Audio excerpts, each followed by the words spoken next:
Chapter 386. Treasure Hunt in the Yard, yeah. Meng Yao couldn't help but feel tempted by Yushu's words. It was true that the key was in Shu's hands, and Lin Yi wouldn't be able to open the chest even if he managed to dig it out. Maybe we should let him try while we rest? I'm a little tired. What about you? I'm a little tired too. Let's get Shield Bro to try then. Yushu wouldn't have been so happy to see him come back if she wasn't tired, calling him over so urgently. Yeah, you call him then. Meng Yao nodded.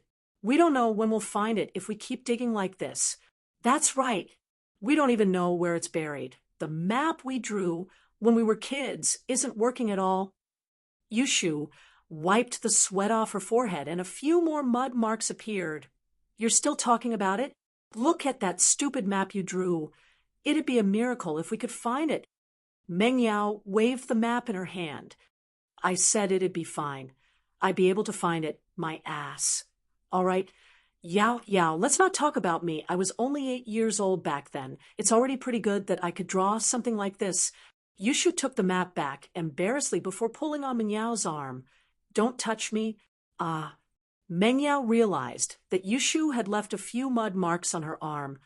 What's up? Lin Yi locked the car door and walked over to see Yushu and Meng Yao whispering to each other. He didn't know what they were talking about. Lin Yi, help us dig for treasure, Meng Yao said as she handed the Luoyang shovel to Lin Yi. Dig for treasure? Lin Yi's eyes went wide as he rubbed his ears, wondering if there was something wrong with his hearing. Where? Over here. Yushu pointed at the ground in the yard. In the villa's yard? Lin Yi blinked. You're not kidding, are you? How could there be treasure in this villa's yard? Did you two watch too many movies? This villa was only built about 10 years ago. How could there be treasures?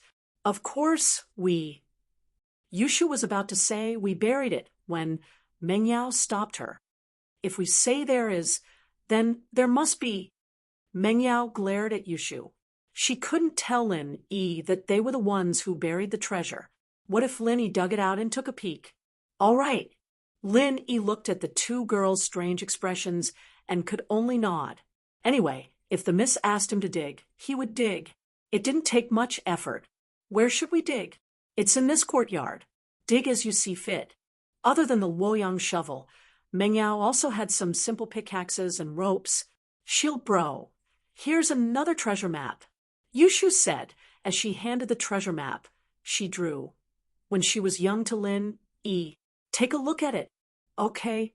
Lin Yi nodded as he took the map and got to work. Meng Yao rolled her eyes at Yushu helplessly and pulled her a few steps away. Are you stupid? How could you give that map to Lin Yi? Oh, it's fine. I'm the one who's embarrassed. I drew it. Yushu didn't care at all. I thought it'd be easier for him to find it with a map. He'd have no clue at all. You're the one who's embarrassed, yes, but giving Lin Yi a treasure map. Isn't that telling him that we're the ones who buried the treasure? Meng Yao said, helplessly. What if he sees what's in there? Can you afford to lose face like that? I can. Can you? Yushu nodded. Meng Yao wanted to stomp Yushu to death. You can, but I can't. Hee. It's fine, Yao. Don't forget that we have the key. Yushu waved the key in her hand. All right. Meng Yao didn't have a choice. She couldn't just ask for the map back. Could she? Yao. Don't think so much. Shield Bro isn't the type to peep into other people's privacy. He wouldn't open it if he saw a lock. Yushu comforted. Meng Yao nodded.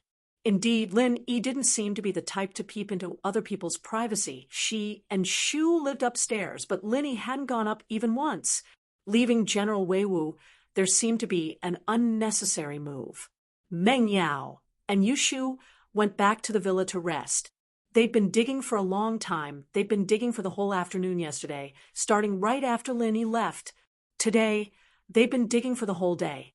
Both of them were covered in sweat and dirt. Yushu was in a worse state, with mud marks all over her face. The first thing they did was to rush to the bathroom on the second floor to take a shower and change their clothes. Lin Yi waited for the two to leave before picking up the map Yushu gave him. He almost fell to the ground when he saw it. Was this a map? Was there anyone more retarded than this? On the map, there was a drawing of a dog. From the looks of it, it should be a smaller version of General Weiwu. Maybe it was the dog's younger self? Next to General Weiwu was a sandbag, and opposite the sandbag were two school bags. The location of the treasure was in the middle of these three things. Triangulation was quite accurate, but where would Lin Yi find these things now? General Weiwu was alive, and it could move. The sandbag had been tossed thousands of miles away, and these two school bags should be Meng Yao and Yushu's, right? Maybe they were broken and thrown away. Lin Yi was speechless. Only Yushu could draw a treasure map like this. It was too awesome. No wonder they couldn't find anything even with the map. It was as good as not having it. Young Miss had really arranged a difficult task for him. Lin Yi frowned as he looked at the treasure map. He didn't move immediately. Lin Yi didn't have the time to turn every inch of the yard upside down. He had to think of a shortcut. Lin Yi threw away the Luo Yang shovel in his hand. He didn't know where these two girls got such a rare thing. Did they watch too many TV dramas? They weren't going to rob a grave, so why did they get a Luo Yang shovel? A shovel was more than enough to dig in one's own yard. Of course, Lin Yi didn't know that this Luo Yang shovel was obtained by Faubert after a lot of effort. The miss called him to ask for a Luo Yang shovel. Faubert asked her what she was going to do, and she said she was digging for treasure.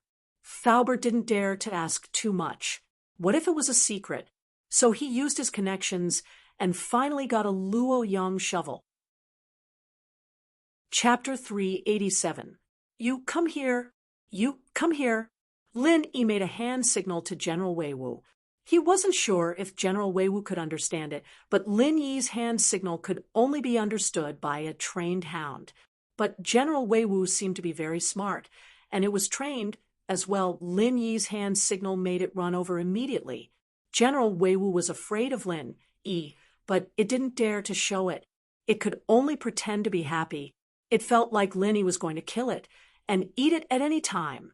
Lin Yi brought General Weiwu to the yard, and without a word, he placed the treasure map Yushu drew in front of General Weiwu.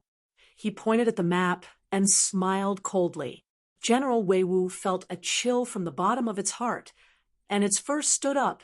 The feeling of being killed and eaten was even worse. But General Weiwu didn't dare to run away. It was sure that if it ran, Lin Yi would be able to catch up to it, and its ending would be even worse. And so General Weiwu looked at the treasure map in Lin Yi's hand nervously. It felt familiar, and it understood what Lin Yi meant.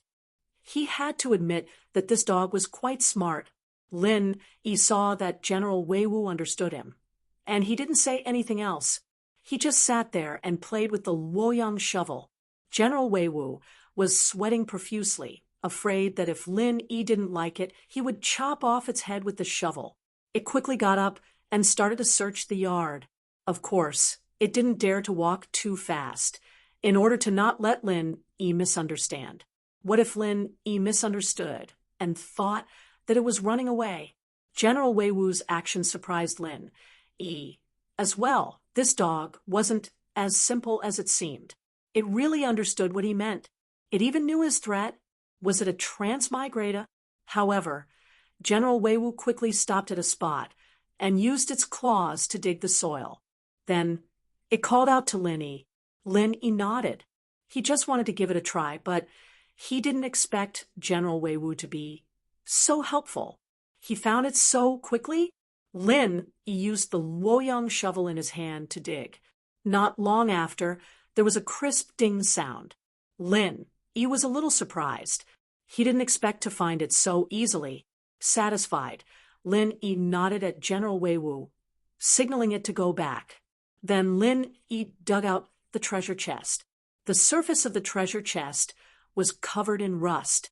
Although it could be seen that it was a very good iron chest, it had been corroded for too long. There was also a small lock on top of it, but it had been corroded to the point that it was broken. It was useless. When was this buried? Meng Yao and Yushu couldn't have buried it. Could they? Thinking about the treasure map, it was possible. He was a little speechless as he opened the treasure chest.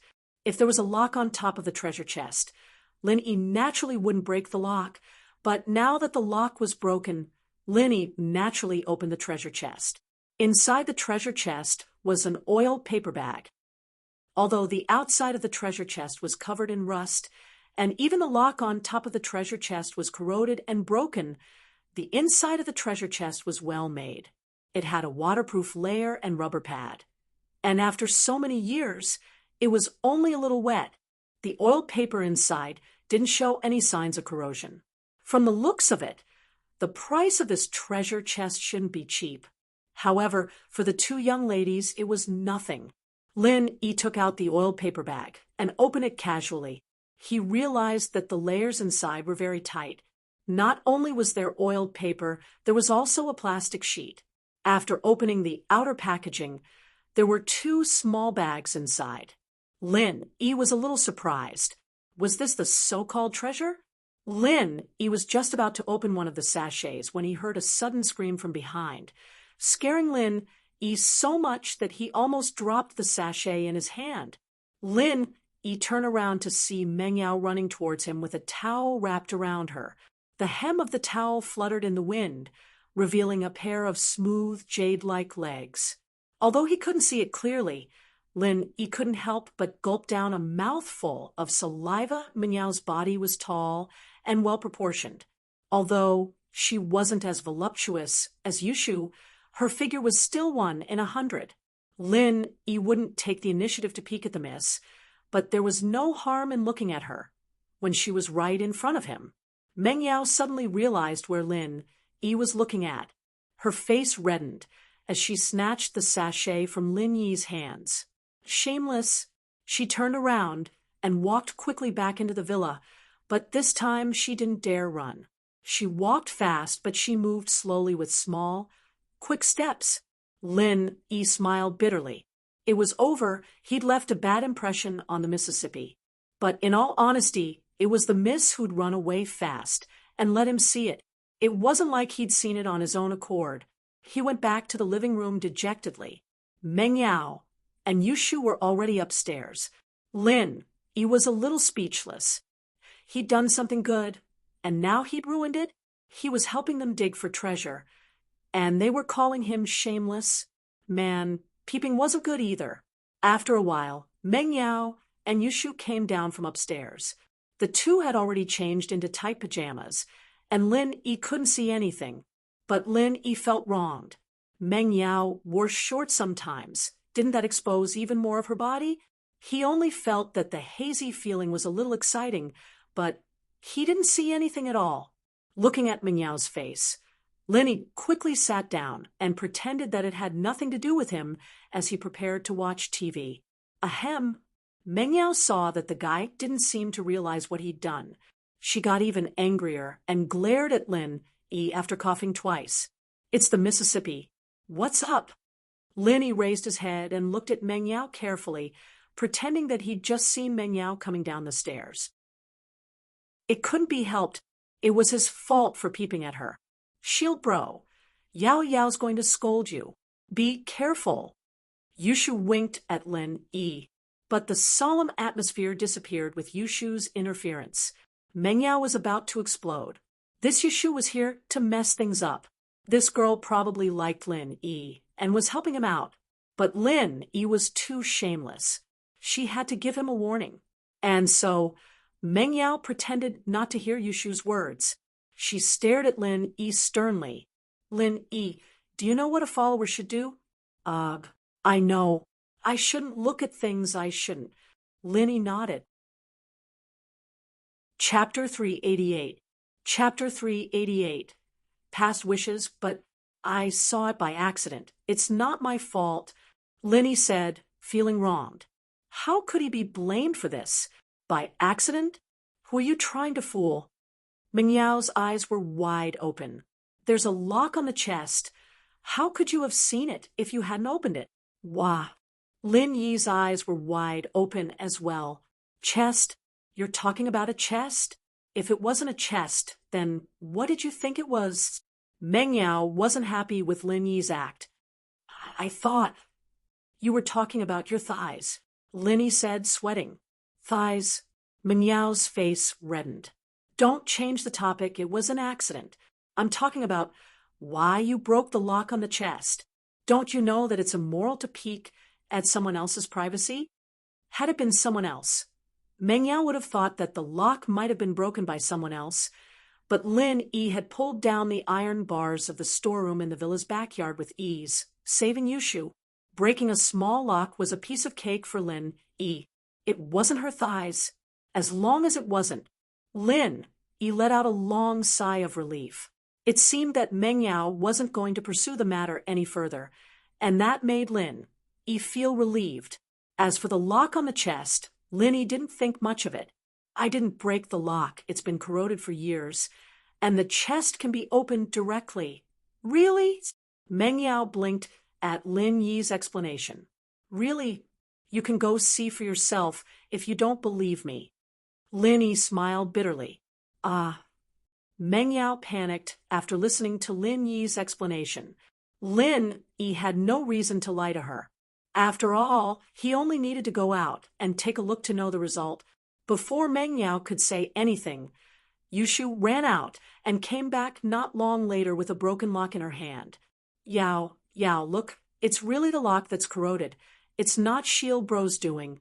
I told you before, Shield Bro isn't that kind of person. Little Shu, which side are you on? Meng Yao was a little pissed off at Yushu's words. Why don't you hide it and destroy the evidence? Oh, should I throw it away now? Yushu asked weakly. Meng Yao's face reddened when she realized that Lin Yi was still there.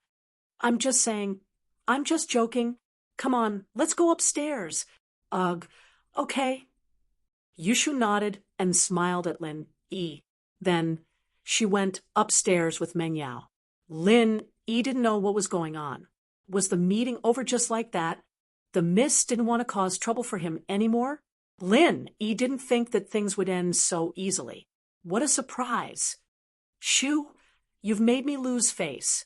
You brainless girl, tell me, did you help Lin Yi on purpose? Meng Yao was very furious after all this. It was all her fault. She wanted to yell at Lin Yi, but couldn't bring herself to do so. No, I'm just telling the truth. Yushu said, innocently, Yao, do you want me to lie? Didn't you always tell me that lying kids are bad? Meng Yao waved her hand, helplessly, when Yushu changed the topic. It's fine. Let's go upstairs. Okay, I want to see what wishes I wrote when I was young. I forgot. Yushu said excitedly as she ran upstairs. Which of these 2 sachets is yours? Meng Yao asked as she looked at the 2 pouches in her hands. She couldn't tell who belonged to whom.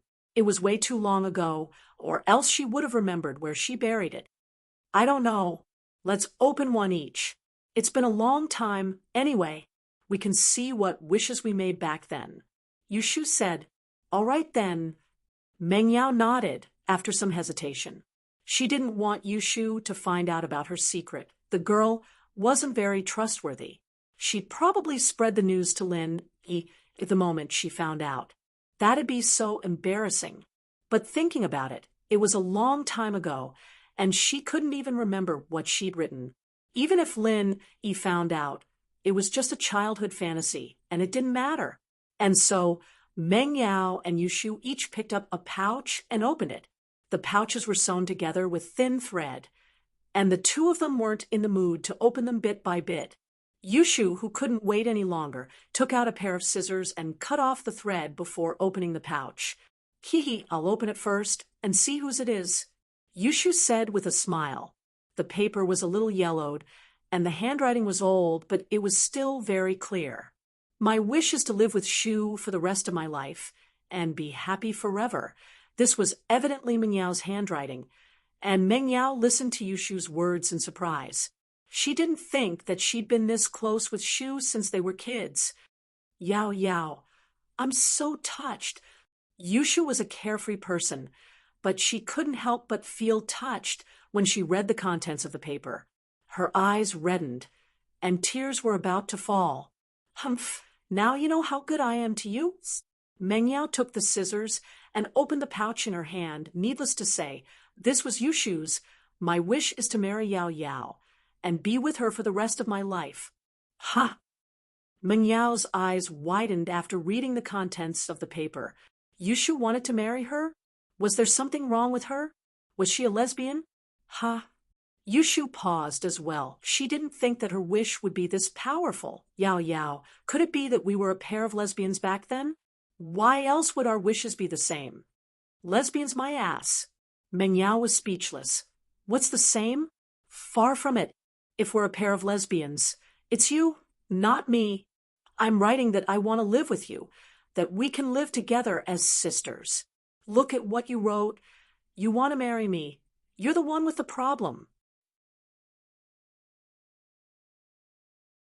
Chapter 389. Don't forget the video. Yushu was deep in thought, blushing when Meng Yao interrupted her. You're not thinking about something unhealthy again, are you? Nope. Yushu shook her head, her thoughts exposed. Then, why are you blushing? Meng Yao didn't quite believe her.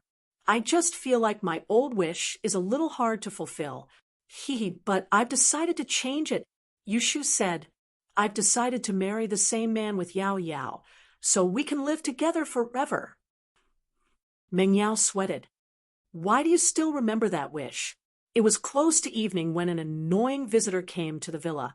Lin Yi didn't think that Jiang Wen would have the balls to come knocking on his door again. Hadn't he been beaten up enough last time?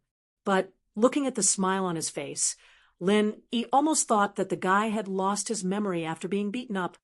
Brother Lin, I'm really sorry about last time. I didn't think we'd part on such bad terms after a meal. It's my fault. I haven't been back to Songshan for years. I don't know the situation here. Never mind, let's not talk about last time. Are you free tonight? I have a few brothers who admire you, Brother Lin, and want to have a few drinks with Brother Lin? Jiang Wen smiled at Lin Yi. Lin Yi looked at Jiang Wen oddly. This guy couldn't be thinking of ways to get back at him after what happened last time, could he? This guy was really impatient. He came to seek revenge. So soon? Lin Yi turned to Meng Yao, asking for her opinion. Meng Yao naturally knew that Jiang Wen was up to no good. If this guy was an amnesiac, he wouldn't have forgotten that Lin Yi had just beaten him up, would he? The band-aid on his forehead was proof of that.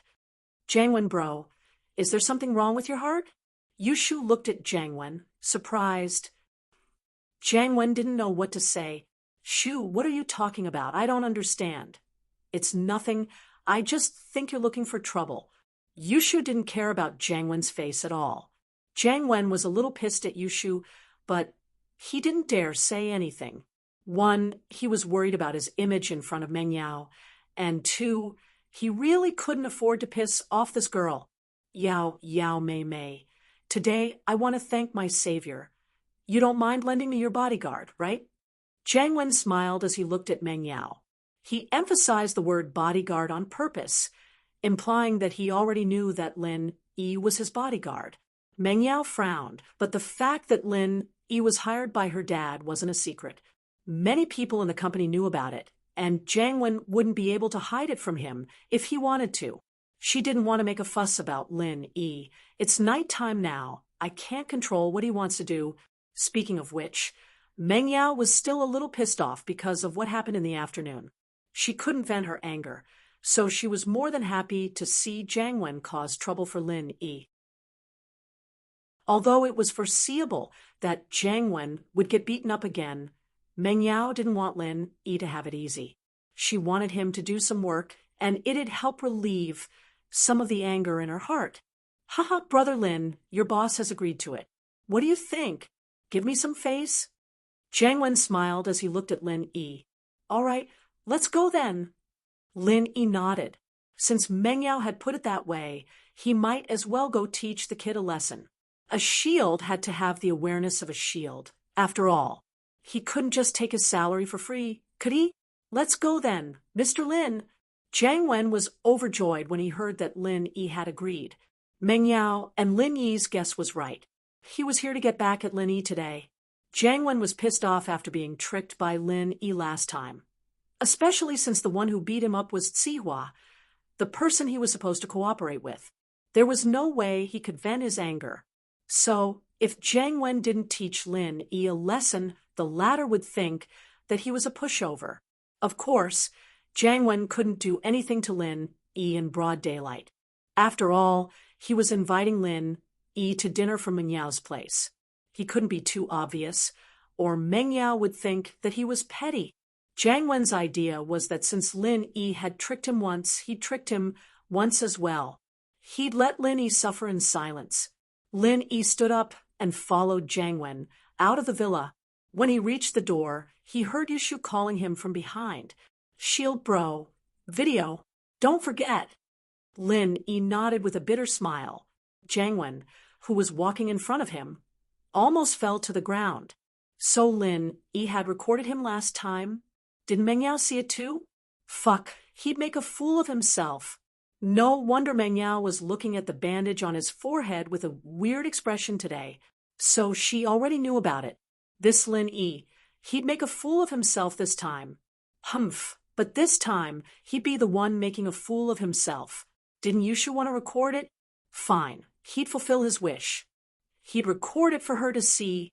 With that thought, Jiang Wen calmed down a little. A smile appeared on his face as he acted like he didn't understand. "Shu lil sis, don't worry. I'll get a professional videographer to record the drinking competition later." Yushu didn't say anything. She only frowned as she waited for Lin Yi and Jiang Wen to leave the villa. Yao. Jiang Wen seems pretty confident this time. Who knows? He looked pretty confident last time. Meng Yao curled her lips. Compared to Lin Yi, she hated Jiang Wen more. That's true. I hope Shield Bro can give us another surprise this time. I'd like to see how Jiang Wen gets unlucky this time. Yushu nodded. From Jiang Wen's words, Lin Yi could tell what he was planning. Drinking competition? Could it be that this guy wants to get me drunk and then do something? But getting himself drunk? Was that even possible? Lin Yi smiled faintly as he followed behind Jiang Wen. "Mr. Lin, we're not going home until we're drunk. Let's not drive, okay? Otherwise, we won't be able to drive back."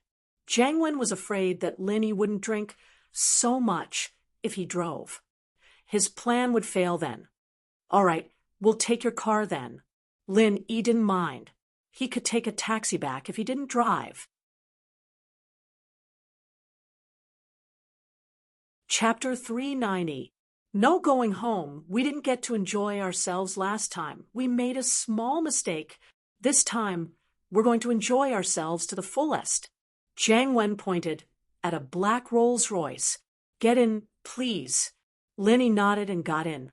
The car started moving slowly after Jiang Wen got in. It seemed that Jiang Wen had already booked a hotel and was just waiting for Lin Yi's approval. The location this time was still Starlight Hotel, and it seemed that Jiang Wen could pick himself up from wherever he fell. The room was the same as last time, but there were a few more people here.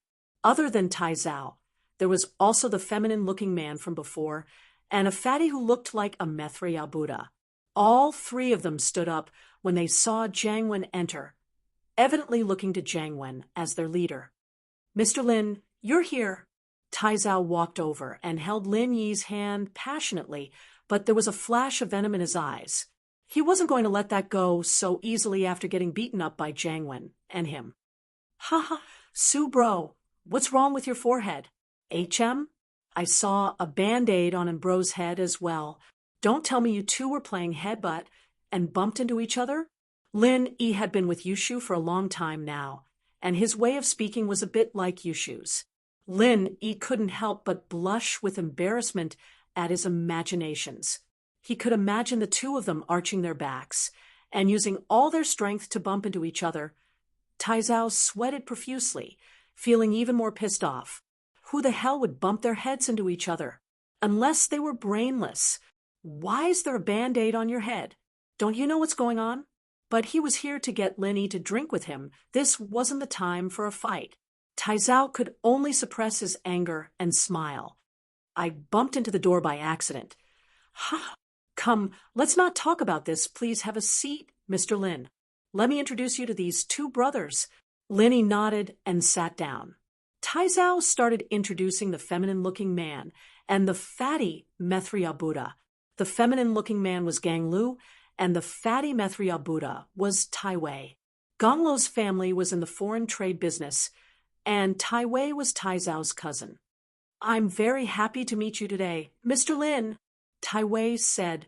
Jiangwen bro. I heard that you're Jiangwen bro's savior. I'll call you Brother Lin, since I'm a bit older than you are. Let's drink till we're drunk, shall we? All right. Linny nodded. Tai Wei paused. According to Jiangwen and Taizao's plan, Lin Yi wouldn't fall for it so easily and wouldn't go home until he was drunk. After all, who wouldn't go home until they were drunk with their enemies? And so Tai Wei had come up with a bunch of words to persuade Lin Yi, with Jiangwen and Gang Lu helping out as well. Gang Lu was the strategist of the younger generation of House Su, and he had a pretty good brain and a belly full of bad ideas.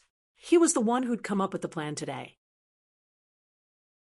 After a bit of planning, they decided to trip Lin Yi up in the drinking. It'd be best if they could get him into the hospital. But even if he couldn't, they'd still have to record him when he was drunk. But this was all a scheme, not a fight in the open. Meng Yao wouldn't say anything even if she found out about it, and Jiang Wen was quite confident. But Lin Yi's reaction was out of everyone's expectations. Lin Yi agreed to it without hesitation after Tai Wei's one sentence, leaving them a little dumbfounded. Tai Wei felt like there was a fishbone stuck in his throat, and he couldn't use the words he prepared at all. He'd wanted to wait for Lin Yi to reject him, and then give a long speech of reasoning and persuasion, but there was no need for that at all. Lin Yi smiled at everyone's shocked faces. Haha, you guys know that I'm the Miss Follower, and I don't get to drink at home usually, so I'm a little craving for it. As soon as Lin Yi's words left his mouth, everyone understood. So that was it. But it made sense. Lin Yi was Meng Yao's follower, hired by Pengzhan. He couldn't be drinking all the time. Could he? That wouldn't make sense. Naturally, Lin Yi wouldn't let go of such a rare opportunity like this. Everyone calmed down at Lin Yi's words. They'd thought that Lin Yi was playing some kind of trick, but it seemed like he'd really decided to get drunk. Gang Lu, go get a few boxes of beer to quench our thirst, and then bring out the white wine. Jiang Wen ordered. Mixing beer and white wine was very easy to get drunk, and it was very harmful to the stomach as well. Too much of it could even cause gastric bleeding or perforation. One had to admit that Jiang Wen was a devious bastard, asking for a few boxes of beer to quench his thirst. But Jiang Wen's goal was to drink Lin Yi to death, and even if he couldn't, he'd get him drunk and do something for him. Lin Yi looked like he had some alcohol tolerance, but Jiang Wen wasn't worried at all. He, Taizao, and Gang Lu were all experts in the art of alcohol, which one of the 4 young masters of Songshan didn't have amazing alcohol tolerance. Gang Lu, the strategist, was even more so. He'd drink nonstop at home, even if no one else was urging him to drink, and he'd chug down a bottle of white wine every time he was about to do something bad. How could an alcoholic like him be measured with common sense?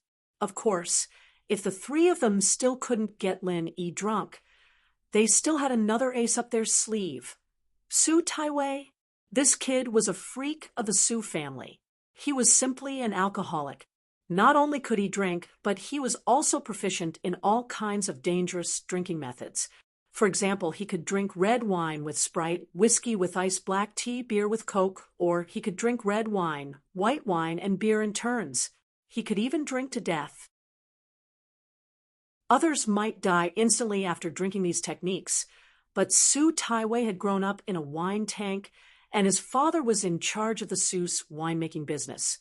He was basically an alcoholic tank, with a life-saving trump card like Su Tai Wei. What did Jiang Wen have to fear? Soon, a couple of waiters came in with a few boxes of beer printed in English under Gong Lu's lead, placing them on the floor. Lin Yi looked at them, a trace of anger flashing through his heart. Weren't these guys a little too much? The beer was of the highest alcohol content. If it weren't for his knowledge, he'd probably be in the hospital right now. Jiang Wen had said that he wanted to get a few boxes of beer to quench his thirst, but Gang Lu had ordered the waiters to bring in the high alcohol content tactical nuclear penguin. Chapter 391. Let's change to white, Mr. Lin, please. Jiang Wen took out a few cans of beer from the box and placed them on the table, turning to Lin Yi. It's summer soon, it's hot. Want to have some beer to quench your thirst? Drinking beer right off the bat. I don't think you're interested. Lin Yi said disinterestedly. You need to drink with a few people. It's not mineral water. What's there to quench your thirst for? Then let's drink together. Jiang Wen thought. Wouldn't it be easy to drink with a few people? We'll drink with you. He raised his glass with that. Cheers to you. I'll drink. It's up to you if you want to. With that, Jiang Wen tilted his head back and downed the entire can of beer. The alcohol content of this beer wasn't low, but it wasn't much for a veteran like Jiang Wen. Jiang Wen's alcohol tolerance was quite high, and he could drink a few bottles of Mao Tai without a problem. Which of the 4 young masters of Songshan wasn't a big drinker? Plus, Jiang Wen had another ace up his sleeve today, Su Taiwei. All right. Lin Yi nodded, mimicking Jiang Wen's action as he tilted his head back and placed the empty bottle on the table. Brother Lin, you're a good drinker. Jiang Wen praised as he picked up the empty bottle from Lin Yi's table and placed it on the floor, replacing it with an opened can of beer. Jiang Wen wanted to check if Lin Yi had really drunk the beer in front of him, and calmed down after confirming that it was empty. Still, he mocked himself for thinking too much. This tactical nuclear penguin beer was rare, and he'd asked a friend to get it from abroad. A country bumpkin like Lin Yi must have thought that it was just some foreign alcohol, since foreign alcohol usually had a lower alcohol content. That was why he'd down it in one gulp, but that was fine, too. Let the country bumpkin drink as much as he wanted. Everyone would drink a can of beer with him, and then they'd serve white alcohol. It wouldn't take long for Lin Yi to end up in the hospital. This beer tastes good? I've never seen this before. Lin Yi pretended to be curious as he read the words printed on the outside of the beer. That's right. It's expensive wine. Tai Zhao laughed heartily, afraid that Lin Yi would see the alcohol content on the bottle. Let's have another toast. Okay. Lin Yi nodded readily. Tai Zhao and Lin Yi finished their cans of beer in one gulp, and Jiang Wen nodded to himself. He felt like he'd seen through Lin Yi now. The guy was just a country bumpkin, a little smart, but also a little greedy. Otherwise, he wouldn't have come out every time he was asked to eat. The way Lin Yi was drinking made Jiang Wen understand the kid probably hadn't had much of a drink before. Now that there was a chance, how could he let it go?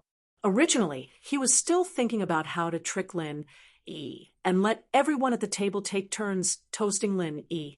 But now, there was no need to trick him anymore. What happened next surprised Jiang Wen even more. Lin Yi and Tai Zhao drank a can of beer at each other's mouth. They didn't seem to be sated anymore. They poured the empty cans into their mouths before putting them down reluctantly. Lin Yi's reaction was subtle and he didn't say much, but Jiang Wen saw it all. He was getting happier and happier. Actually, the taste is just SOSO. There's nothing special about it. Lin Yi said faintly. Jiang Wen wanted to laugh out loud at Lin Yi's words. SOSO? Why would you drink so fast? Was it because you didn't want to owe me a favor after drinking? But Jiang Wen didn't say that as far as he was concerned, it didn't matter as long as Lin Yi was admitted to the hospital. Brother Lin, a toast to you as well. Gang Lu stood up and handed Lin Yi another can of beer. Thank you for what you did for Bro that day. Haha, you're welcome. Lin Yi couldn't hide his joy as he took the can of beer from Gang Lu and downed it in one gulp. Will tactic. Haha, how creative. Lin Yi was feeling a little disdainful. If it weren't for the fact that he still had to stay in Songshan, Lin Yi wouldn't mind throwing these pieces of trash out of the window. He'd let them experience what it felt like to be a Superman. But now, at least on the surface, Lin Yi wouldn't cause any trouble for him. As a result, Jiang Wen and his group's plan was to watch a show. Tai Wei came up after Gang Lu went downstairs, but this time he had 4 cans of beer in his hands. He placed 2 in front of Lin Yi before opening the other 2. "Brother, you saved an bro's life. That means you're my Wei bro's savior. 1 can of beer isn't enough to express my sincerity, so I'll use 2, but Lin brothers, you can do as you please." Lin Yi knew what the guy was thinking with one look. He knew that the beer was up to this point, and that they wouldn't be taking turns to get Lin Yi drunk. He was the last one left, and he had to take advantage of this opportunity. If Wei Bro can do it, then I'll do it too. Lin Yi thought to himself. Who called himself Wei Bro? Wasn't this guy a little too strong? And so Lin Yi purposefully pronounced the word "do it" 4 times. Echoing Wei Bro's name, Tai Wei naturally could tell that Lin Yi was playing a trick, but he had to drink with Lin Yi, and so he pretended not to hear anything. "All right, I'll drink first." 2 cans of beer went down Tai Wei's throat, as if he were drinking water. His face wasn't red, and his heart wasn't beating at all. On the other hand, it was the same for Lin Yi. Jiang Wen and Tai Zhao looked at each other, a trace of shock in each other's eyes. It seemed like this Lin Yi kid had some alcohol tolerance. Thank goodness Tai Wei was here. Otherwise, they really wouldn't be able to do anything to Lin Yi. Seeing that this wasn't going to affect Lin Yi much, Jiang Wen gave Gang Lu a look, telling him to move on to the next step of the plan, skipping the beer part. The alcohol content of the beer wasn't low, but it was still a far cry from white wine. Instead of drinking a belly full of beer, they might as well switch it to white wine. What if Lin Yi drank too much beer? It wouldn't be worth it if they didn't drink white wine. "Brother Lin, you're a good drinker. I'm impressed." Gang Lu smiled. "Looks like Brother Lin's a drinker as well. Why don't we switch to white wine? It'd be boring otherwise."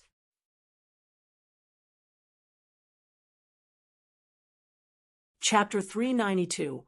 Into the Bottle. Ugh. Gang Lu wasn't expecting Lin Yi to be this easygoing, pausing as he looked at Jiang Wen.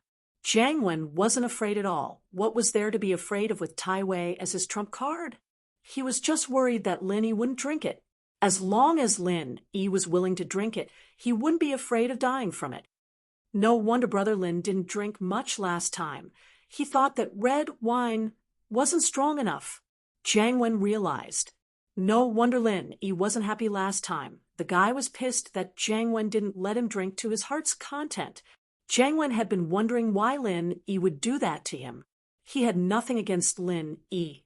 So why would Lin Yi do that to him? Lin Yi was just Mingyao's bodyguard, not her boyfriend. He was hired by Pingzhan. All he had to do was take care of Mingyao's safety. Why would he care if Jiang Wen pursued Mingyao or not? It was even more impossible to say that it was an unintentional grudge from before. If it was, why would Lin Yi save him at the theme park? As a result, Jiang Wen couldn't understand why Lin Yi would do something like that to him. After thinking about it, this was the only reason. Lin Yi was here as his savior, and Jiang Wen didn't let him drink to his heart's content. Naturally, Lin Yi would be angry, and so he vented a little. What happened last time, on the other hand, was quite a coincidence. Lin Yi didn't know that Sihua was here, and he didn't know that Jiang Wen was going to call him miss. It had all happened out of the blue, and there was nothing planned about it. The more it was like this, the more it proved that Lin Yi didn't want to mess with him at all, and that it was an impromptu idea. Of course, Jiang Wen had underestimated Lin Yi too much. Lin Yi didn't even need to prepare to kill someone, let alone mess with someone. Ha ha. Lin Yi smiled faintly, as if saying, "Good that you know." Jiang Wen looked at Lin Yi's face, and was even more certain that Lin Yi didn't drink properly last time. "Gang Lu, get the white wine," Jiang Wen ordered. "All right, brother in." Young Gang Lu quickly ran out of the private room and gave a few instructions to the waiter at the door. Because he had instructed the waiter beforehand, Young Ganglu didn't need to say anything unnecessary. Not long after young Ganglu returned, the waiter came back with 3 bottles of Mao Tai and a variety of dishes. It was obvious that they had been prepared beforehand. This made Lin Yi feel that Jiang Wen wasn't a good person. There wasn't a single dish on the table when they were drinking beer. Although it was to quench his thirst, drinking on an empty stomach was the easiest way to get drunk. These guys probably ate something before, but Lin Yi didn't. Sneering, Lin Yi thought to himself, "It seems like these guys don't just want to get me drunk, they want me to drink myself to death. Since that's the case, I'll drink you to death first. Just 3 bottles of Mao Tai? That's not enough, right?" Lin Yi said, as he looked at the Mao Tai in the waiter's hands. "Oh." Jiang Wen paused. He didn't want to scare Lin Yi with too much. Baiju wasn't the same as beer. After all, many people drank beer while hugging a box, but who drank Baiju while hugging a box? But since Lin Yi said so, Jiang Wen went with the flow. "Bring a box over." The waiter nodded quickly and went to get the white wine. Ganglu was about to pour himself a glass when Lin Yi stopped him. Lin Yi waved his hand. "It's too troublesome to pour it out. Just drink it from the bottle." Drink from the bottle? Jiang Wen and Tai Zhao were a little dumbfounded. They'd never heard of white wine being drunk from the mouth. They were experienced drinkers, and it wasn't as if they'd never competed in drinking before, but this was a little scary. But just because Jiang Wen and the others hadn't heard of it didn't mean that Tai Wei hadn't. His family was in the wine business, and the people he interacted with were all wine merchants. These people were even drunker than the wine jugs, and it wasn't unheard of for them to drink erguo at food stalls. In order to deal with these merchants, Tai Wei had to accompany them to all sorts of events, and so he often went to food stalls. "Looks like Brother Lin's a master as well." Tai Wei wasn't surprised at all. He had to take Lin Yi seriously as an opponent, but it wasn't to the point of worrying yet. There were so many wine merchants out there, and which one of them wasn't a master drinker? Most of the orders were made by Tai Wei at the table, and so Tai Wei only paid a little more attention to Lin Yi. "All right, looks like Wei Bro is a kindred spirit as well. I'll drink first then." Lin Yi took the initiative this time, opening the lid of the Mao Tai in front of him and downing it in one gulp. Wah! It wasn't just Jiang Wen, even Tai Wei was flabbergasted. White wine could be drunk from a bottle. Wasn't this too magical? Even if Tai Wei usually drank from a bottle with a wine merchant, it was only one sip at a time, and he'd only finish it when there wasn't much left. But drinking it down like beer was something Tai Wei had never seen before. Even so, a feeling of defiance rose from the bottom of his heart. Tai Wei was a publicly acknowledged god of wine in the circle of Songshan's young masters, and now he was being provoked by a nobody that Jiang Wen had ordered him to drink into the hospital. How could Tai Wei take that lying down? He couldn't, because he'd turn into a ninja turtle. Tai Wei sneered coldly. A bottle of Baiju wasn't much to him at all, and his limit was around 5 bottles. This bottle was a little rushed, but Tai Wei could accept it. Tai Wei opened the bottle and downed it in one gulp, just like Lin Yi. It was a little rushed, but it didn't affect him much. His face flushed a little before returning to normal. Although Tai Wei looked fine on the surface, his stomach was still feeling pretty bad. Even someone with a high tolerance for alcohol wouldn't feel good if he poured a bottle of Baijiu down his throat, even if he didn't have an indestructible body. "Good wine. Let's try again." Lin Yi tossed the empty bottle aside and picked up another bottle of white wine. Ugh. Tai Wei wasn't expecting Lin Yi to continue drinking without even resting after one bottle. His face couldn't help but turn a little pale. "Let me—" Jiang Wen frowned. He hadn't expected Lin Yi to be an alcoholic. It seemed like his plan today was going to be a little hard to pull off. As the saying went, an expert skill would be known the moment he made a move. Nothing happened to Lin Yi after one bottle. Jiang Wen understood that Lin Yi really was a drinker.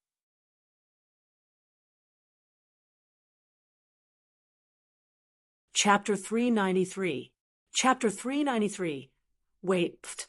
Jiang Wen couldn't hold it in any longer. He spat it out and started coughing.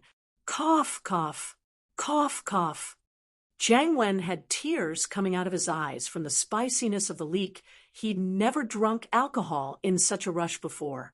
He had a tolerance, but his stomach and esophagus couldn't take it.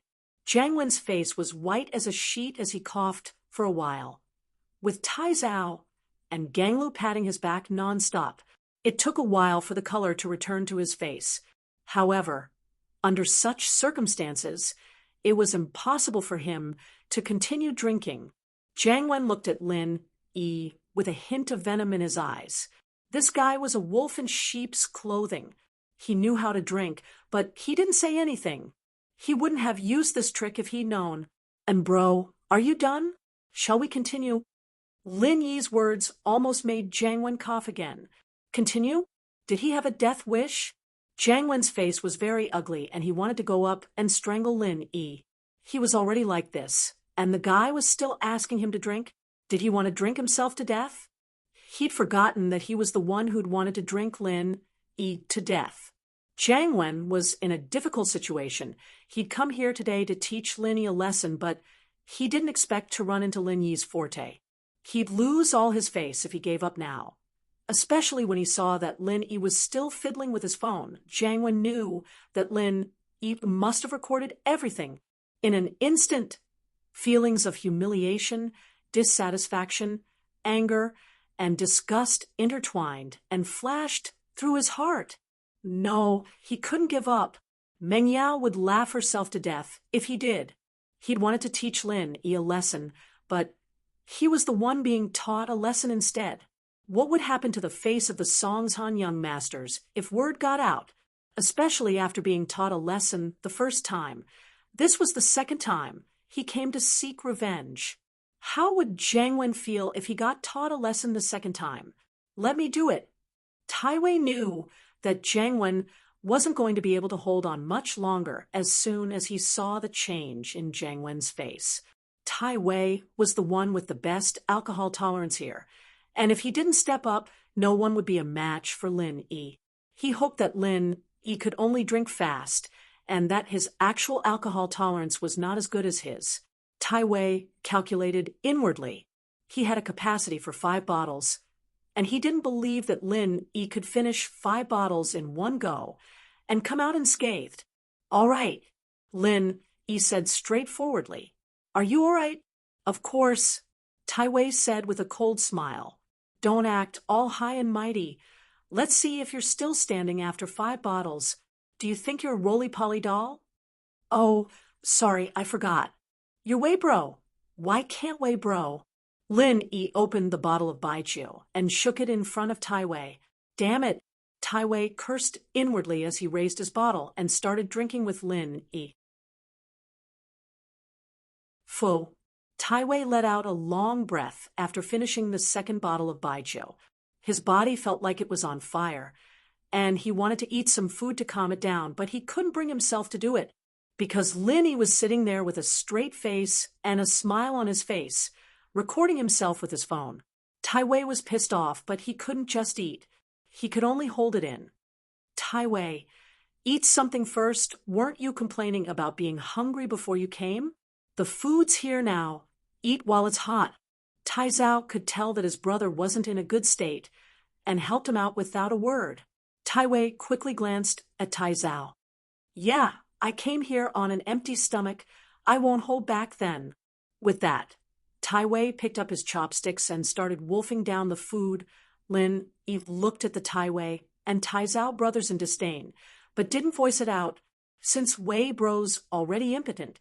Oh, hungry. Then, Tai Zhao Bro, do you want to continue on his behalf? All right, I'll drink with you. Tai Zhao nodded. But I'm not a good drinker. Ha! How about this? You drink it all at once, and I'll drink it in 2 portions. Tai Zhao had seen Jiang Wen's pitiful state, and he didn't have Tai Wei's tolerance level. His tolerance level was about the same as Jiang Wen's, so he might as well be generous and admit that he couldn't hold his liquor, and drink it in 2 portions instead of making a fool out of himself. Sure, no problem. You can even drink half of it. Lin Yi cursed the Su brothers inwardly for being shameless, but he still said it generously. Tai Zhao's heart almost exploded with regret at Lin Yi's words. He could drink half of it? Why didn't you say so earlier? He wouldn't have to drink it in 2 portions if he had. But as shameless as Tai Zhao was, it wasn't to the point of shamelessness. He couldn't go back on his words now. Lin Yi, on the other hand, downed the bottle of Mao Tai without a change in his expression, and Tai Zhao drank it in 2 portions. He didn't spit the alcohol out like Jiang Wen, but he wasn't much better. He sat there motionlessly, evidently choked by the spiciness. His face was bright red, and there were tears in his eyes. He was trying his best not to cough. Like a statue, he stood there motionless. In fact, Tai Zhao didn't dare move at all. He was afraid that he'd spit the alcohol out if he moved. Wei bro, I don't think your brother can do it. He's not as good as Wei bro. What do you think? Shall we continue? Lin Yi said as he looked at Tai Wei, who was eating as fast as he could. All right, let's continue. Tai Wei nodded as he wiped his mouth. He'd eaten quite a bit just now, and he'd recovered quite a bit. Another bottle shouldn't be a problem for him, but he understood now that Lin Yi's alcohol tolerance was higher than his. After all, Lin Yi had already downed 4 bottles. Lin Yi finished the 5th bottle without any suspense. Tai Wei went to rest, and it was Gong Lu's turn. Gang Lu said shamelessly, I'll drink half of it. I really can't hold my liquor. I'll go first as a sign of respect. With that, Gang Lu raised his bottle and downed half of it, as if he was afraid that Lin Yi would go back on his words. Wait. Gang Lu put down the bottle before Lin Yi could finish. Oh, Brother Lin, something's up? Gang Lu thought to himself. That had been a close shave. Lin Yi might have gone back on his words if he'd been 1 step slower. What he'd said to Tai Zhao earlier was probably just to piss him off. There was no way he'd let Tai Zhao off the hook that easily. And so, Gang Lu was very excited at his own cleverness. He was the strategist after all, and there was no point in saying anything else now. What do you want? What can you do?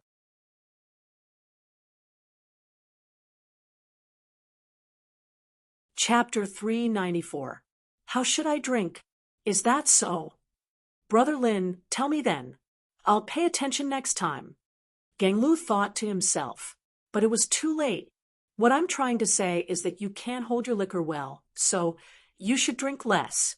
It's usually too much. 1/3 is fine. Lin Yi said, Wah. Gang Lu felt his blood rush to his head, and the alcohol rushed to his head as well. He almost passed out. 1/3 was fine. 1/3? Why didn't he say that earlier? Why? Jiang Wen, Tai Zhao, and Tai Wei were all looking at Gang Lu with sympathy and indignation. It wasn't that Lin Yi didn't have the time to tell him. He could have said it when Gang Lu was drinking. There was no need to wait for him to finish before saying it. One thing was for sure. Lin Yi was toying with Gang Lu. No matter how much Gang Lu drank, Lin Yi would always say something to piss him off. As the saying goes, the onlooker sees the game more clearly than the onlooker. Gang Lu, on the other hand, couldn't see through Jiang Wen's ploy. He felt that he was a strategist, someone with superior intelligence, someone who specialized in scheming against people. But in the end, he'd never schemed against Lin Yi. How could he accept this? He didn't need to drink that much, and yet he'd stupidly drank half a bottle. What a strategist! Gong Lu's eyes were seeing stars, and the alcohol kicked in when he got angry, causing him to collapse on the table. Jiang Wen frowned. Wasn't this Gong Lu's mental fortitude a little too weak? How was he supposed to be a strategist like this? But everyone else at the table had taken turns drinking with Lin Yi, and the kid had drunk 6 bottles of baijiu already. Why was he still acting like nothing had happened? Did he grow up in a wine vat? But Jiang Wen couldn't just let it go. There was no way he was going to stop now that the fight had started. Wouldn't stopping mean he was admitting defeat to Lin Yi? Fuck. Admitting defeat was fine if no one was watching, but Lin Yi was playing with his phone, recording everything that was going on. His image would be ruined if Meng Yao saw this. Let's continue. Tai Wei gritted his teeth. Hao Su wasn't like Hao Sen, and they had to rely on Jiang Wen for a lot of business. His cousin was one of the Songshan young masters, but his influence was far below Hao San's. Hao Sen had some influence in the province, while Hao Su's was limited to Songshan. Hao Sen had some influence in the province, but Su's Hao Su's was limited to Songshan. Haha, I was just worried that I wouldn't have an opponent. Linny said, as he eyed Tai Wei. The guy was really putting his life on the line. Tai Wei opened a bottle of Mao Tai, hesitating for a bit before asking, 3. His limit was 5 bottles, but that was limited to drinking slowly and steadily. He wouldn't be able to last much longer if he kept drinking like this. His stomach was hurting, and Tai Wei had no choice but to show his weakness. He wanted to ask Lin Yi if he could drink 1/3 of what he said earlier, but Lin Yi didn't give Tai Wei a chance to speak.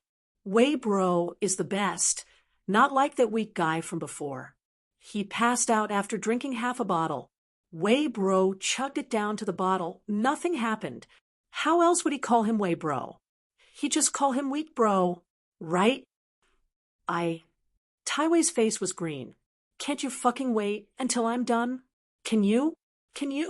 Tai Wei was cursing, but Lin Yi's words had already goaded him to this point. He couldn't bring up the 1/3 thing anymore. Wouldn't that make him weak, bro?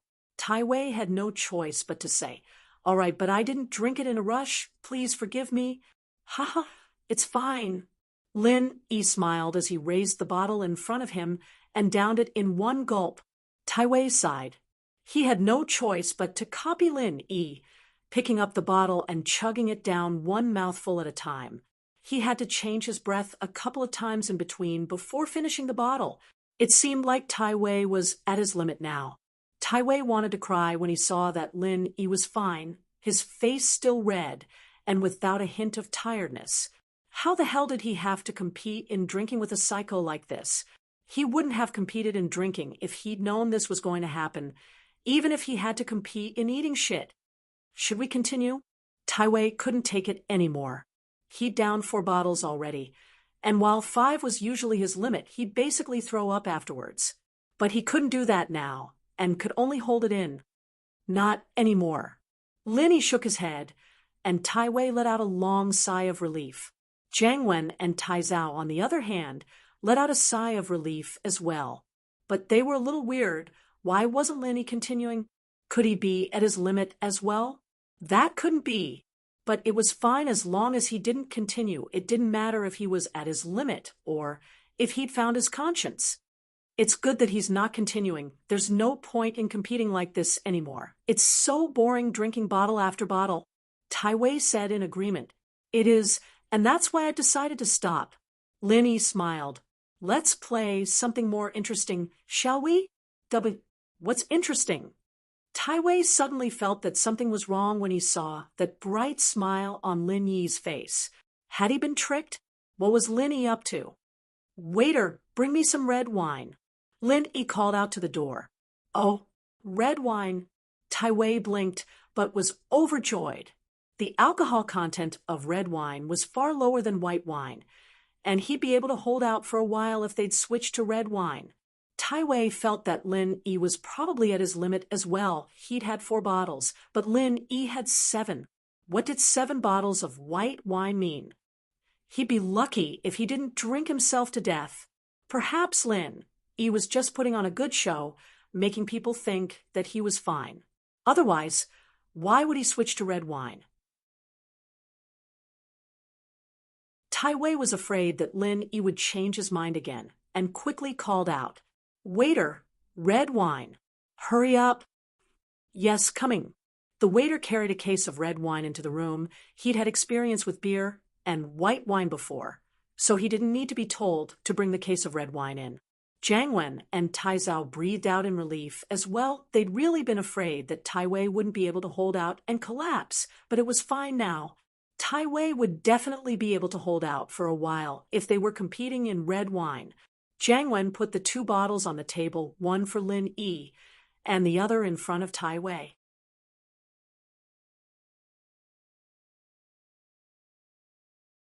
Chapter 395.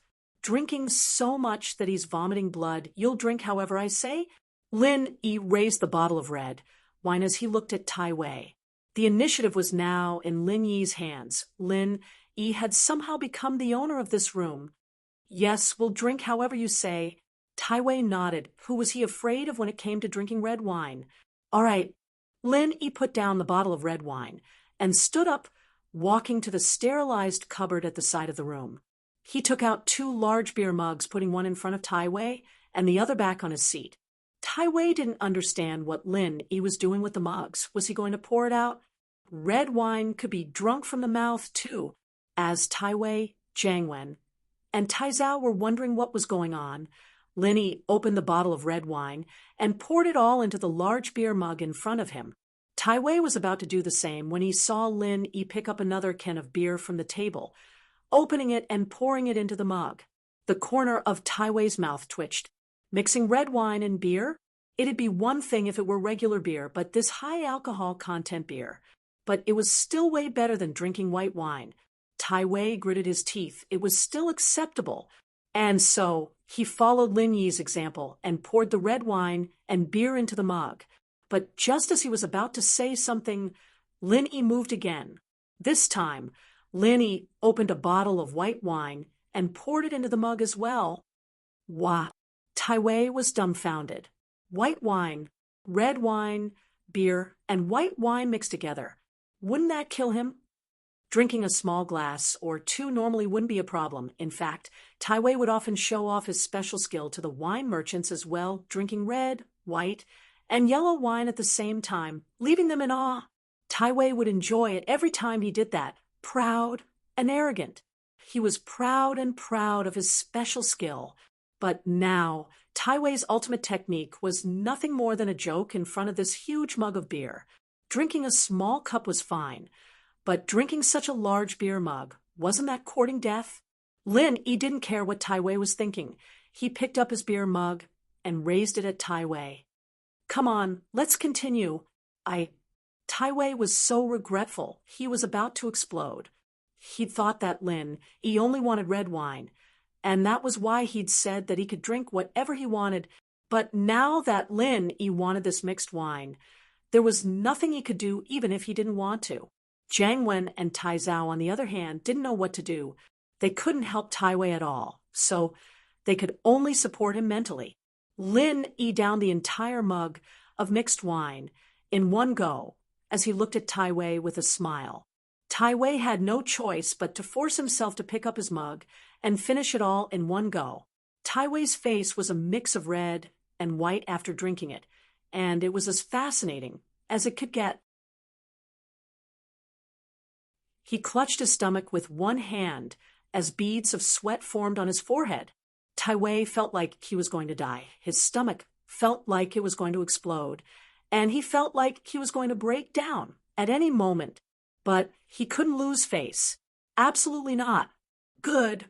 Wei Bro is indeed stronger than most people. Lin Yi nodded in praise. Ha ha! Tai Wei wanted to cry, but no tears came out.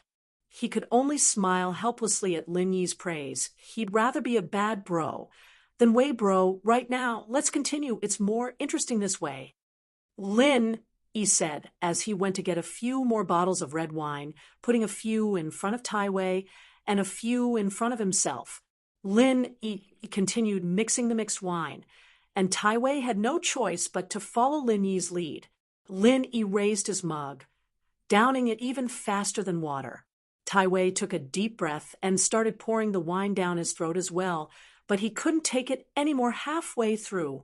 He felt like his stomach wasn't his anymore. It was squirming rapidly, and with a puff, he spat out all the wine he'd drunk earlier, mixed with a large amount of blood. Cough, cough, cough. Tai Wei started coughing loudly, spitting out large amounts of blood with each cough. Tai Wei, what's wrong? Tai Zhao jumped as he hurried over to support Tai Wei, patting his back lightly, but the coughing didn't stop. Tai Wei was still coughing out large mouthfuls of blood. Tai Zhao, get Tai Wei to the hospital. Jiang Wen frowned. He could tell that Tai Wei was at his limit today. He'd forced the last 2 glasses of mixed wine down his throat. It wouldn't have mattered if it had been regular baijiu, but it had to be mixed. How could he not be in trouble? I'm fine. I think it's stomach bleeding. Finally, Tai Wei stopped coughing. He'd choked on the mixture of wine and blood earlier, which was why he couldn't stop coughing. Tai Wei waved his hand. I'll go to the hospital myself. Jiangwen bro, cousin, I'll leave this to you guys. We'll send you. Tai Zhao was very worried about Tai Wei's condition. No, all my hard work would go to waste if I surrender now. Tai Wei shook his head, not wanting to surrender just like that. All right, be careful. Jiangwen sighed.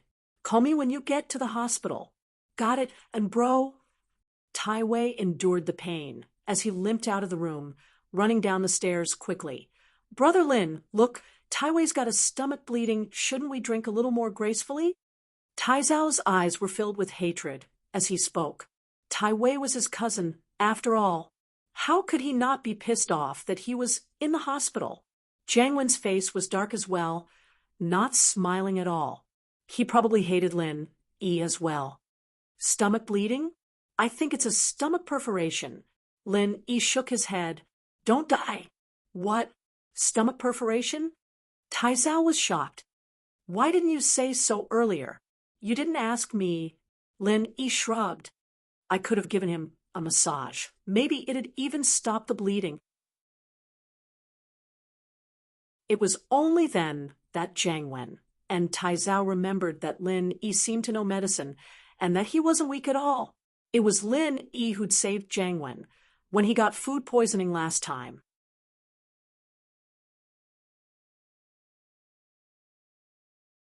Chapter 396. How could you bite the hand that fed you? You. Tai Zhao was filled with hatred as well. Why didn't you say so earlier if you could stop the bleeding? Why did you have to wait until Tai Wei was gone for a while before telling him that you did it on purpose? It was evidently impossible to chase after Tai Wei now, since he'd run out at top speed. He should be in a taxi by now, and they could only pray that he made it to the hospital safely. Haha, Brother Lin's right. We've all had too much to drink and forgot about that. Jiangwen shot Tai Zhao a look, telling him not to do anything rash. Tai Wei didn't say anything else as he took in a deep breath to calm himself down. I'm going to the washroom. We'll continue later. Lin Yi stood up. This time, he didn't choose to leave the room. Instead, he walked into the washroom. He'd drunk so many bottles of wine, even water would have been enough for Lin Yi to go to the washroom. And bro, don't let this kid go so easily, Tai Zhao said in a low voice after Lin Yi entered the washroom. I'll make him pay for making Tai Wei bleed. Jiangwen nodded. Plan B. Tell the waiter not to open the door, no matter what happens in the room. Heh. I've been telling you, that's a good move. Tai Zhao said, happily as he left the room to give the waiter some instructions. Jiangwen, on the other hand, made a call to his driver. Bring the inflatable doll up. Is it reliable? Is it effective?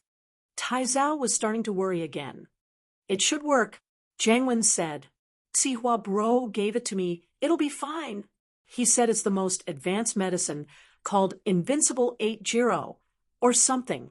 With that, Jiangwen poured 3 glasses of red wine and poured a bag of powder into Lin Yi's glass. That's good. Haha, we'll have some fun now. Tai Wei tried his best to suppress his laughter, not letting it get too loud and attract Lin Yi's attention. Why is this guy taking so long to pee? He's not taking a dump, is he? I also want to go pee. I drank too much just now. Now that you mention it, I'm thinking of going too.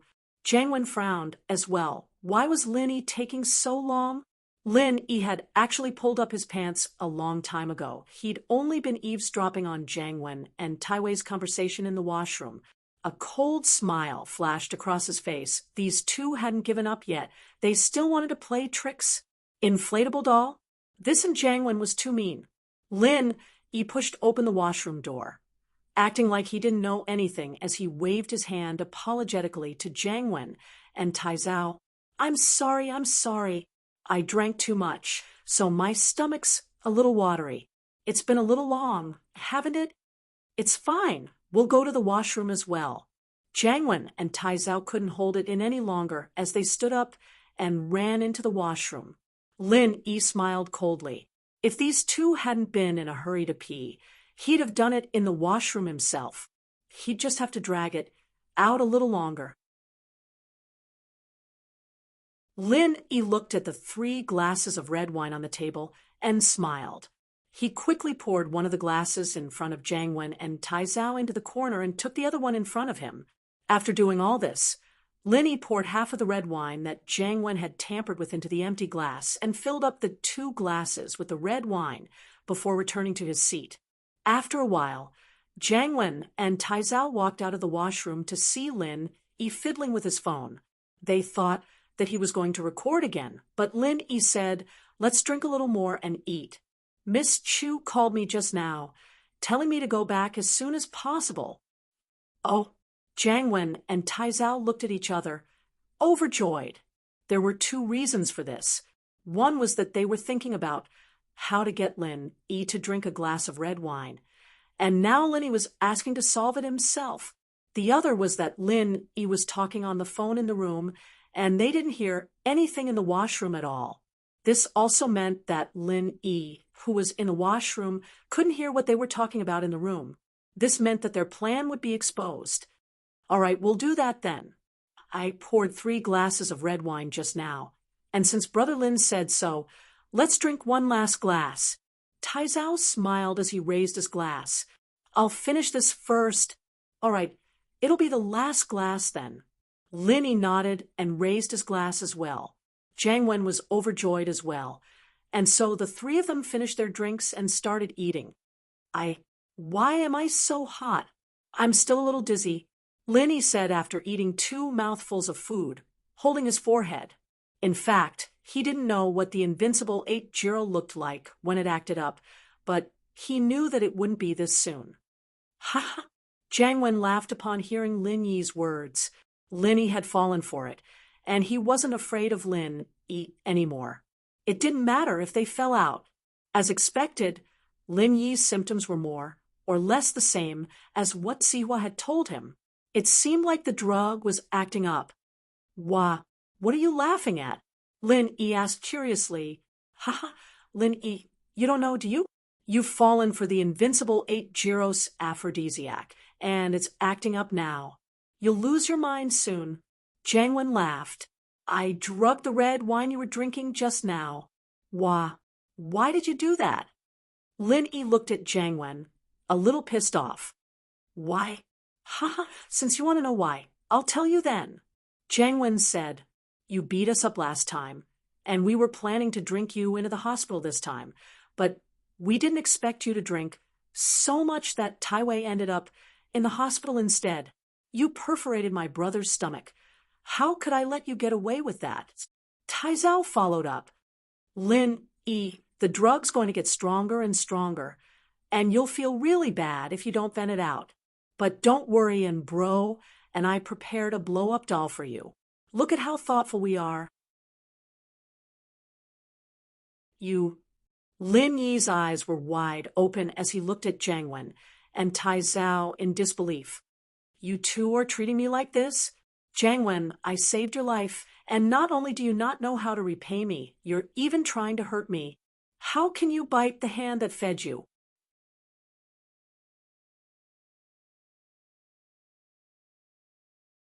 Chapter 397.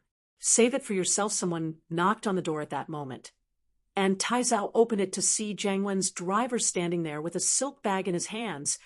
Evidently the blow-up doll inside. Tai Zhao took the bag and turned to Jiang Wen's driver. "All right, tell the waiters to stay away.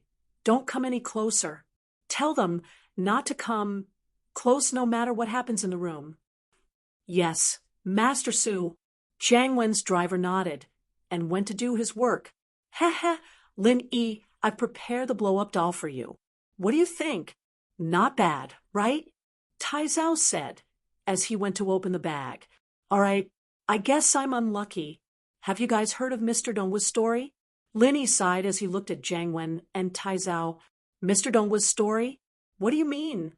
Jiang Wen paused, not understanding why Lin was still in the mood to talk about Mr. Dongwa's story at a time like this. You haven't heard of it either? Linny looked at Tai Zhao. Lin, the drug's about to take effect. You should think about how you're going to deal with it. Do you want the blow-up doll? Or do you want us to find you a prostitute? Tai Zhao curled his lips, not answering Lin Yi's question. In his eyes, Lin Yi was now a prey for anyone to butcher. All he had to do was record a video of the drug's effect, and he'd be fired by Meng Yao. Or maybe we can help you find a female pig. Jiang Wen couldn't help but add, thinking that Lin Yi's story was completely ridiculous at this time. Ha! Tai Zhao started laughing at Jiang Wen's joke as well. Lin Yi looked at the two with pity. Since you guys don't know, I'll tell you a story then. It's about Mr. Dongwa and the wolf. Are you sick? Jiang Wen looked at Lin Yi oddly. He didn't know if the guy was really stupid or not. The drug was about to take effect, and yet he still had the time to study Mr. Dongwa. And the wolf? Lin Yi ignored Jiang Wen and started his story. Once upon a time, there was a scholar named Mr. Dongwa. One day, Mr. Dongwa had to go to a faraway place. On the way, a wounded wolf suddenly rushed in front of him and begged, "Sir, I am being chased by a hunter. He has wounded me with an arrow. Please save me. I will repay you well." Although Mr. Dongwa knew that wolves were bad by nature, he still felt sorry for this wolf. After hesitating for a moment, he decided to hide it in his book bag. After a while, the hunter caught up to them and realized that the wolf had disappeared. There was only Mr. Dongwa sitting by the roadside. Hence, he asked Mr. Dongwa, "Did you see a wolf?" Mr. Dongwa said, "I didn't see anything." The hunter didn't think that Mr. Dongwa would lie to him, so he went to look elsewhere. The wolf heard that the hunter was far away, so it came out of the bag. However, it didn't go to repay Mr. Dongwa. Instead, it pounced at Mr. Dongwa, baring its fangs and claws. "I'm hungry. Do another good deed. Let me eat you." And then that idiot Mr. Dongwa got eaten by a wolf. "Don't tell me you're that Mr. Dongwa." Ha! Jiang Wen naturally knew what Linny was implying, but he didn't mind it at all. He started laughing loudly. "No, the hunter came back and killed the wolf." Lin Yi said faintly, "This proves that good will be rewarded. Evil will be punished. It's not that the time isn't right yet." "What do you mean?" Jiang Wen paused, vaguely sensing that there was something else in Lin Yi's words, but he couldn't figure out what Lin Yi was talking about. "It's nothing. It's not that the time isn't right yet." Lin Yi smiled. "What time isn't right yet?" "Lin Yi, what the hell are you mumbling about? What do you mean?" Jiang Wen was getting a little angry. "The medicine. You two ate that invincible 8-0 thing. It's probably going to take effect soon, right?" Lin Yi said, "What invincible 8-0? How did we eat it? Didn't you eat it?" Jiang Wen paused. "I'm sorry, but I split that glass of red wine into two, half for you and half for him." Lin Yi smiled. "Impossible. Absolutely impossible. How did you know that I was going to drug you?" Jiang Wen's face changed. He didn't really believe what Lin Yi was saying, but Lin Yi's words made sense. Most importantly, why did he feel like his body was heating up? "Oh, you can look inside the bottle if you don't believe me." Lin Yi pointed at the bottle on the table. "Look, there's still some left after pouring out 3 glasses. For glasses is just right." Jiang Wen paused as he looked at the bottle. He was the one who poured out the red wine before, so naturally he knew how much was left. Now that he looked at the bottle, there was only a bottom. Someone must have poured out some more. Could it be that Lin Yi was telling the truth? Jiang Wen and Tai Zhao's faces changed at the thought. They were already feeling hot, and now they felt even hotter. "And bro, do you have the antidote?" Tai Zhao was starting to panic. "No." Jiang Wen shook his head and looked at Lin Yi with a venomous look. "Did you really switch the wine for me? You'll know soon enough." Lin Yi said as he stood up, "I'll keep the blow-up doll for yourself. I'm leaving. But don't take it. It'll be bad if we get into a fight." Before Jiang Wen and Tai Zhao could react, Lin Yi was already out of the room, locking the door from the outside with a metal wire. Jiang Wen and his driver had told them not to have any waiters outside, and even Jiang Wen's driver was standing at the end of the hallway. "Mr. Lin, why did you come out? Where's Master and the others?" Jiang Wen's driver didn't see Lin Yi lock the door, but asked curiously when he saw Lin Yi walking over. "Oh, they're in the room playing a new game. They told you not to disturb them," Lin Yi said. "All right." Jiang Wen's driver nodded. He didn't know about the conflict between Jiang Wen and Lin Yi, so he thought that Jiang Wen had sent Lin Yi out to talk to him. "Mr. Lin, are you going?" "I'm going back to do something for an bro." Lin Yi smiled. "I'll be leaving first. Do you need me to drive you?" Jiang Wen's driver said eagerly.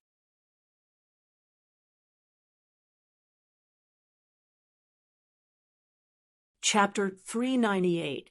Chapter 398. Kong Xiaobo's parents' attitude. Jiang Wen, Tai Zhao, and Gonglu's phones were all taken by Lin Yi, and so they were in the room completely isolated from the outside world.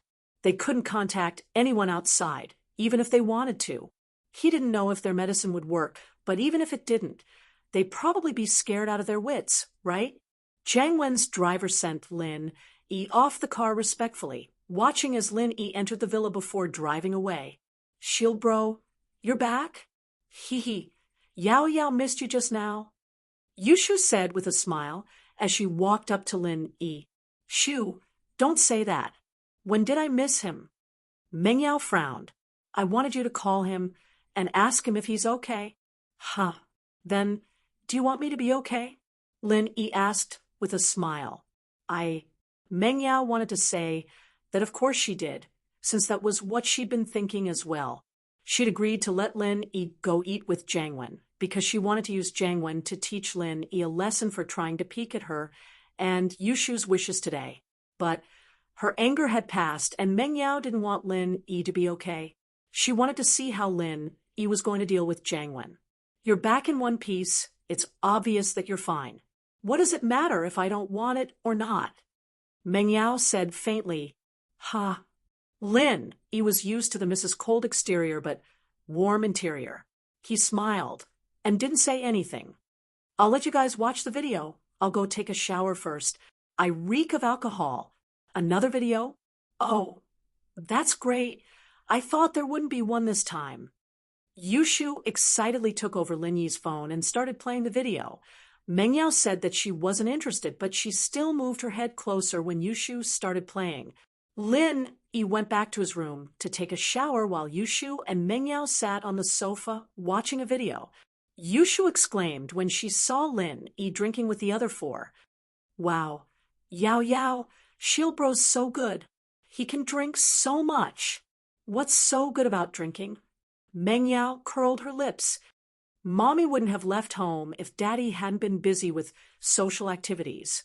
"You can't say that. Hee hee. I think the way Shield Bro drinks is so cool," Yushu said disapprovingly. "Shu, how can you be so infatuated?" Meng Yao scolded. "It's nothing. I'm just saying." "Ha, I'm just saying." Yushu blushed as she shook her head. Meng Yao didn't smile much, but the way Lin Yi dealt with Jiang Wen, Tai Zhao, and Ganglu was quite amused, especially Tai Wei coughing up blood. It was like something out of a comedy, and it wasn't scary at all. Instead, it was hilarious. Yao Yao. I remember that in Tang Boha's Fragrance of Autumn, there was a guy coughing up blood like that, right? Yushu said, after some thought. "I think so. He's an advisor? Gonglo's an advisor too, and he got so pissed off by Lin Yi that he fainted." Meng Yao had to admit that Lin Yi's words were quite hurtful, but that was only limited to the people involved. Watching the video as a bystander was still very satisfying. Meng Yao and Yushu were even more speechless. Weren't Jiang Wen and Tai Zhao a little too much? But Lin Yi's last sentence, telling them to keep it for themselves, made Meng Yao feel very comforted. It seemed that Lin Yi wasn't that perverted after all, Not even interested in a blow-up doll. Yao Yao, what does a blow-up doll look like? I've never seen one before. Maybe we should go take a look sometime? Yushu suggested curiously. What are you looking at? Look at your ass. Meng Yao glared at Yushu, speechless. How can we go into an adult toy store like that? Oh, maybe we can get Shield Bro to buy one, and we can study it? Yushu said, after some thought. No, what if he uses it secretly? That's disgusting. Meng Yao, of course, wouldn't agree. Yushu gave up after seeing that Meng Yao wasn't agreeable to it. Kong Xiaobo returned home with a worried heart, but what confused him was that the storm he'd been expecting wasn't coming. Kong Xiaobo was prepared for his parents' lecture before he got home. Xiaobo's back? Kong Fu and Kong Mu were both sitting on the sofa, their faces serious but not angry. This surprised Kong Xiaobo a little. Dad, Mom, I'm back. Kong Xiaobo nodded. I went to the bookstore, and I got too engrossed in it. That's why I was late. Bookstore? What books? Kong Fu paused when he saw the bag in Kong Xiaobo's hands. Some stuff about business management. Kong Xiaobo didn't hide it. His parents would find out about it eventually, so he might as well tell them now in case they couldn't accept it later. Business management? Kong Fu couldn't help but frown. You're not buying books about studying, but business management? Aren't you biting off more than you can chew? Are you stimulated by the banquet today and you want to make a career? But you haven't even been admitted to college yet. Why are you reading business management? Even if you learn it, do you think there are companies that want you? Even if there are companies that want you, aren't you just a small staff member?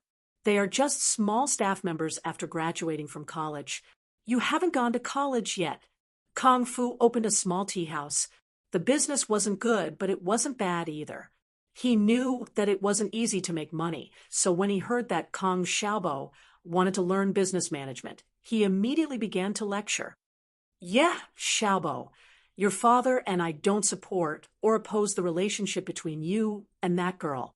So you don't need to rush to make a career and prove yourself, Kong Xiaobo's mother said with a little concern. Dad, Mom, I have a company that wants me now, but I don't have the ability to do it. When Kong Xiaobo saw his parents' look, he knew that they misunderstood, so he explained helplessly. A company wants you? You don't have the ability to do it? Kong Fu was stunned. Xiaobo, what do you mean? You don't know anything, and there are companies that want you? Yeah, the boss is going to open a pharmaceutical company, and he asked me to help. I don't know anything. I have to learn. Kong Xiaobo spread his hands and said with a bitter smile.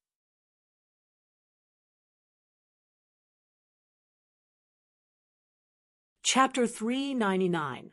Kong Ming Ming, vomiting and diarrhea. Although Mr. Kong said that about his son, his tone wasn't very strict. Once upon a time, when he was his son's age, he didn't know how high the sky was and how far the sea was.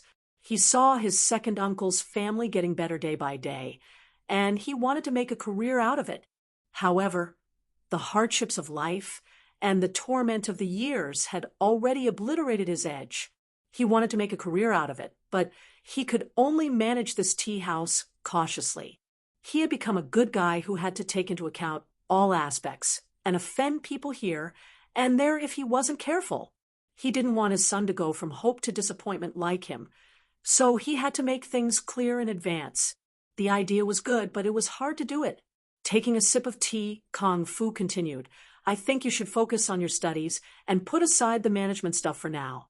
When there's a big company that wants you, you can learn it then. I don't have to buy management books for a small company. Kong Xiaobo smiled bitterly. Boss is investing in big companies.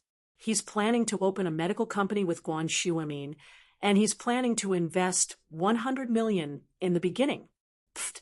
Kong Fu spat out the tea in his mouth. Cough, cough. What? Guan Shuamin? 100 million? Yeah. Dad, do you think I'd be under so much pressure?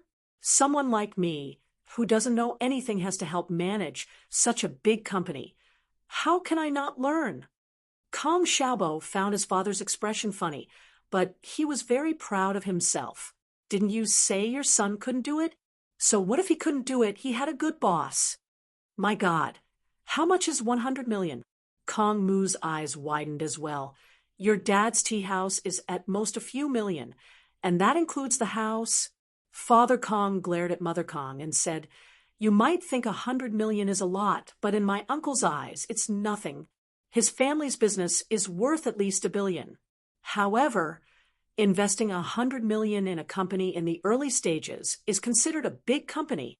Xiaobo, if you really can't do it, then don't force yourself. What will you do if you lose their money for nothing? That second uncle of yours? Look at his attitude towards our Xiaobo today. What a piece of trash. Kong Moo didn't think so. Xiaobo, Mom supports you. Since your eldest brother trusts you so much, you should repay him well. Make a career and show your second grandpa's family. And I know. Kong Xiaobo clenched his fist. Boss told me the same thing. At this point, Mr. Kong couldn't say anything more. He could only silently bless and support his son. Xiaobo, since you've made up your mind, do it well. Don't let us down. Well, then I'll go back to my room first. Today's events have given me too much psychological impact, one after another. I feel like I'm dreaming. I need to digest and sort it out, Kong Xiaobo said with some embarrassment. Mr. Kong nodded, but he smiled bitterly in his heart. Not to mention a child like you. Even a person like me, who has been through a lot, would be so shocked that I almost dropped the teacup in my hand when I heard this news from you. After Kong Xiaobo left, Kong Moo's face was filled with excitement. I said that our son is amazing. Look, isn't our family going to have a comeback? Let's see if your second uncle still has to look at us in the eye. Guan Shuamin, Miracle Dr. Guan, is much better than your second uncle, that half-baked miracle doctor. Nothing has been set in stone yet. Why are you saying all this? Moreover, you can only encourage him, not praise him. Kids are easy to get carried away. Don't make Xiaobo's ego inflate. It will be disadvantageous to him. Kung Fu said seriously, Don't talk about this anymore. We'll just watch silently. All right, I'll listen to you. Kong Moo nodded. She naturally understood that what Kung Fu said was right. Old Kong, why don't you ask about Xiaofen? Don't you want to talk to your son? You should at least ask what's going on, right? Since he doesn't support or oppose it, why ask so much? Kung Fu shook his head. Think about it. I think half of Xiaobo's motivation comes from that girl. So, why should we care so much? If Xiaobo really becomes outstanding one day, Xiaofen will be the hero. If he wants to break up with Xiaofen, we won't agree to it. But on the other hand, if she leads Xiaobo astray, we have to break them up no matter what. What you said makes sense. Now that you said it, it does make sense. Kong Moo nodded. Then, we won't say anything else. At night, Kong Mingming found out that he started to vomit and have diarrhea. At first, it scared the Kong family as they thought he was poisoned. Dad, I said that Kong Xiaobo must have bad intentions. He sent us poison. Kong Tsuepu saw his son suffering. His eyes were red. He had the urge to kill Kong Xiaobo. Dr. Kong frowned. He looked at Kong Mingming, who was lying on the bed. He was puzzled. Was Kong Xiaobo really not afraid of anything? He sent a poison without any hesitation? Zhao Ming, how do you feel? Do we need to go to the hospital? Dr. Kong looked at his grandson and asked worriedly. Although he didn't love his grandson as much as his eldest grandson, he was still his grandson. How could he not feel heartache? Grandpa, Kong Mingming squeezed a smile on his pale face. I feel like my body doesn't belong to me anymore. I feel like I'm floating. If I die, will I be considered a hero of the Kong family? You can't die. You are now a hero of the Kong family. Dr. Kong was touched. Whether it works or not, I will give you 5% of the Kong family's shares as a reward. Thank you, Grandpa, but I don't need it. Just give it to my dad. Kong Mingming said intermittently, Zhao Ming, don't scare Dad. If you die, what use do I have for the shares? Kong Tsuepu heard Kong Mingming's words and jumped at him. Zhao Ming, why don't we go to the hospital? You can't stay like this. Tsuepu was panicking when Kong Zhaoming blinked at him. We can't. We can't go to the hospital. We can't let people know that we picked up Xiaobo's pills again. They'll laugh at us. I can't do that even if I die. We can't lose face for House Kong, Tsuepu said.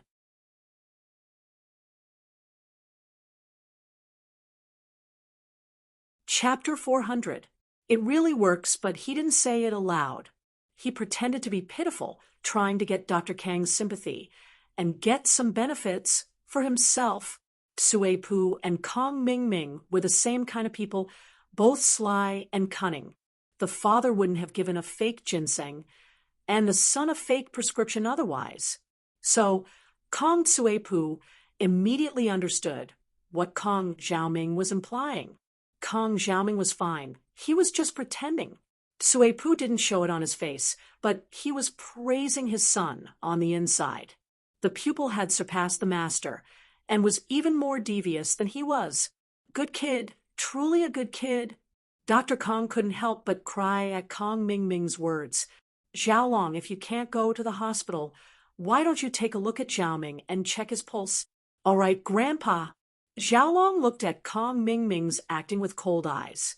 As his cousin, he knew exactly what kind of person Kong Mingming was. He was a schemer and a coward since he was young. Why wouldn't he go to the hospital if he really could make it? Xiaolong guessed that Kong Mingming was most likely faking it, but he couldn't say it aloud. It wasn't the right time to say such things, but Xiaolong was a little jealous of Kong Mingming. He was the genius of the family, his grandpa's favorite, but Kong Mingming got lucky and ate a pill that made him the center of attention.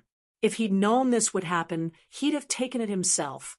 Of course, if Xiaolong had asked to test the pill himself, Dr. Kong wouldn't have agreed. Xiaolong was the future of House Kong, after all. Even if he knew that the pill wouldn't kill him, Dr. Kong wouldn't risk letting Xiaolong try it.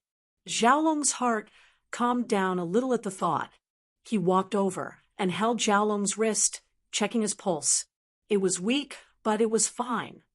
Xiaolong was a meticulous man, and he noticed that the pores on Kong Ming's body were covered in a layer of yellow and black oil. What's this? Out of your body? Kong Mingming was too focused on his vomiting and diarrhea to notice that there was a layer of stickiness on his body. What is this? Bone and marrow cleansing? Could it really be the pill of life extension and toxin cleansing?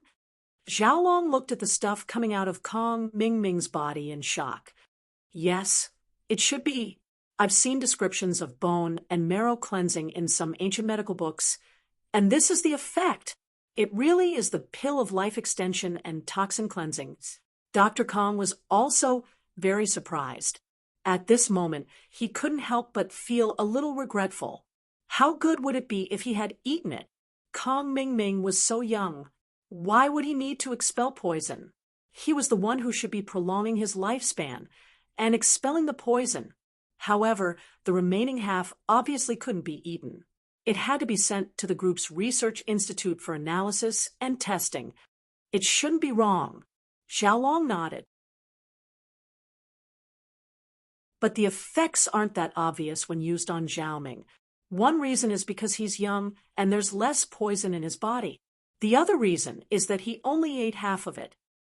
All right, Xiaolong, bring the other half of the pill of life extension and toxin cleansing to our company's research center immediately.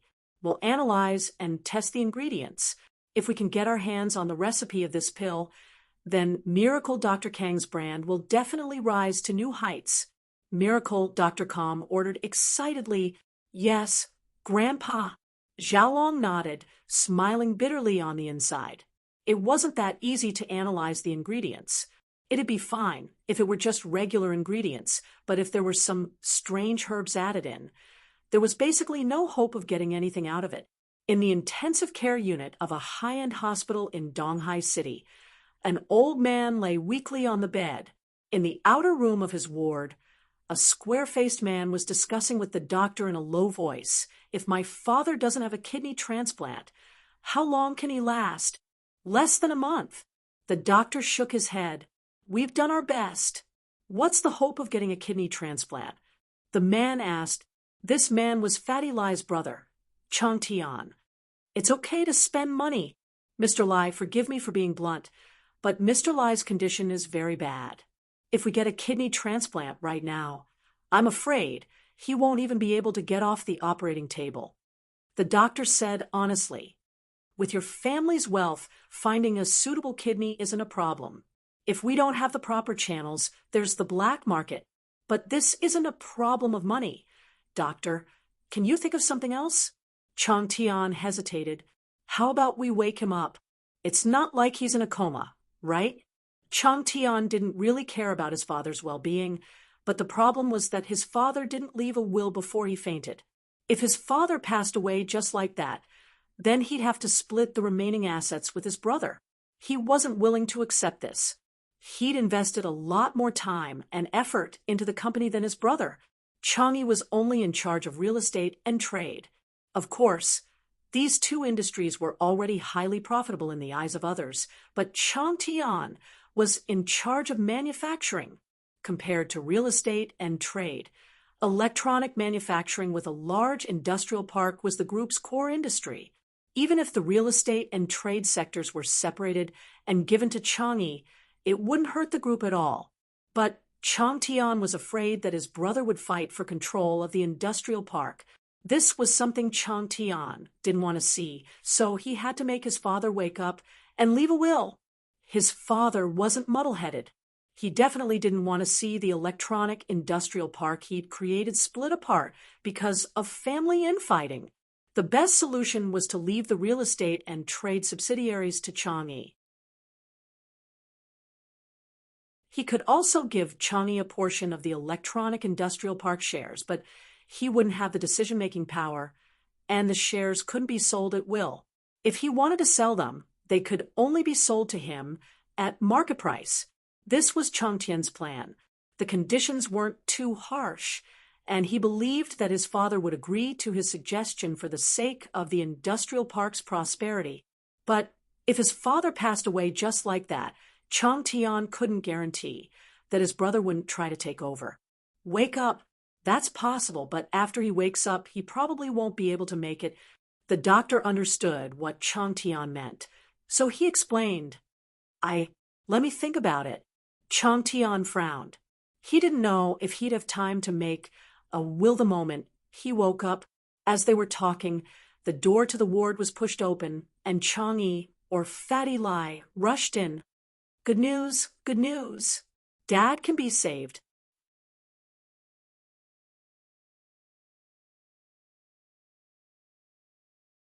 Chapter 401. The non-mainstream girl brother. Dad saved. I found the elixir. Give it to him now. Fatty Lai was beyond excited, the fat on his body jiggling as he spoke with a cigar box in his hands. Chang'e, what do you mean saved? What elixir did you find? Chang Tian frowned. You didn't run into some scammer who gave you a pill of strength, did you? It's not a strength pill, nor a scammer. Fatty Lai shook his head. It's really something good. Brother, go get some warm water. I'll give it to Dad. Nonsense. What if Dad dies from it? Why are you bringing everything here? Chang Tian humphed coldly as he reached for the thing in Chang'e's hands. The doctor saw that it was a quarrel between the two brothers and didn't want to get involved. He turned to leave, but Chang Tian didn't seem to have any intention of letting him go. He pointed at him. The doctor is here. Ask him if that strength pill can be eaten as he pleases. The doctor was sweating profusely, not knowing how to answer Chang Tian's question. How could he just say something like that? Sure, the strength pill couldn't be eaten, but what if Fatty Lai managed to get some special medicine from a famous doctor? It was a difficult situation for him to handle. If he said no, and the medicine was proven to be effective, wouldn't he have to bear the responsibility? If he said yes, what if someone died from it? The doctor hesitated for a long time before replying. Everything has its risks, and not all elixirs are scammers. There are good ones as well. The ambiguity of not offending either side pissed Changtian off. Damn it, I gave you a red packet for nothing. All right, you can leave now. There's nothing for you to do here. Changtian waved his hand, shooing the doctor out. The doctor felt as if he'd been pardoned and quickly left the room. It was best if he didn't get involved in a battle between two brothers. What are you trying to do by making this pill? Do you want Dad to die immediately after eating it? Changtian's eyes widened. A cold smile on his face. Don't think I don't know what you're thinking. You just want Dad to die quickly, so you can fight me for control of the industrial park, right? I'm telling you, that's impossible. I've put a lot of effort into the industrial park. I'm 5 years older than you, and I've been working in the industrial park since I was 20 years old. I won't give it up so easily. Let me tell you, don't even think about it. Even if Dad wakes up, he will only give you 30% of the shares. The real estate and trade are yours. You better not get involved in the industrial park. I want Dad to die. Humph, don't force me to say some things. I heard the conversation between you and the doctor from the door. Don't you want Dad to write you a will when he wakes up? Fatty Lie smiled coldly. Since you've already shed all pretense of cordiality, don't blame me for being impolite. I'll say it here, I'm giving Dad this pill because I want him to recover. As for that industrial park of yours, I'm not going to get involved. If Dad doesn't leave a will, I don't want it either. Just like you said, give me 30% of the shares, and I'll split up with the real estate and trading companies. Oh, Changtian paused, a trace of joy flashing through his eyes. All right, words alone are no proof. Let's write it down. Once I write it down and you sign it, you can give Dad whatever you want. I don't care anymore. It's a deal. Fatty Lie's eyes flashed with coldness. This brother of his was too heartless. He didn't care about his father's life or death at all. All he cared about was getting control of the industrial park. Changtian had a general outline of the contract in his mind, so it didn't take long for him to come up with one. For a veteran in the business world like him, it wasn't hard to come up with a strict contract in a short amount of time. At the same time, Fatty Lie wasn't stupid. He looked at the contract his brother had written for him, and there were no problems with it. He signed it right away. All right, do whatever you want. Changtian put away the contract in satisfaction, his face full of joy. Fatty Lie didn't care if his brother was cold-blooded or not. He quickly ran into the room and carefully put the pill into his father's mouth. He then melted it with some hot water and fed it to his father. Changtian stood on the side, recording the scene with his phone. He smiled coldly in his heart. If something really did happen to his father, this video would be enough to prove that Fatty Lie was the murderer. Even if it wasn't intentional, it was still a mistake. Forget about fighting for the inheritance. He'd be lucky if he didn't end up in jail. One had to say, Changtian was a very sinister man. He wasn't completely at ease after signing the contract, afraid that Fatty Lie would go back on his word. Fatty Lie waited on the side for the results after giving Elder Lie the pill, but the old man didn't seem to have any reaction at all. Changtian watched Fatty Lie's every move with a cold smile on his face. What kind of bullsh** tea pill from God knows where could wake someone up? What kind of joke was this? Changtian didn't believe that such a stupid thing existed in this world. Ever since the old man had fallen unconscious, who knew how much money they'd spent to no avail? Naturally, Changtian didn't think that a miracle would happen. If you want to stay here, then stay here. I'm leaving. Lai Changtian had already gotten the result he wanted. It didn't matter if the old man woke up or not. If he was right, this pill would only bring harm to the old man. Who knew? The old man's wails would be heard the next day. Monday, Songshan's first school's entrance.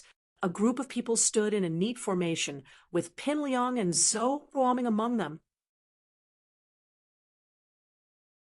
From the looks of it, they were welcoming someone, but what kind of person could make Pin Liang and Zhou Ruoming line up to welcome. If one looked closely, they'd realize that other than Pin Liang and Zhou Ruoming, the rest of the people in the group were all troublemakers in the school. They weren't as famous as the Big Four, but they were still famous people. For example, the 12th grade gangster Kong Xiaobo had run into last time. Yudafa was standing in the group as well. An Audi TT slowly stopped in front of the school. The driver was a young girl with a pair of sunglasses on her delicate face.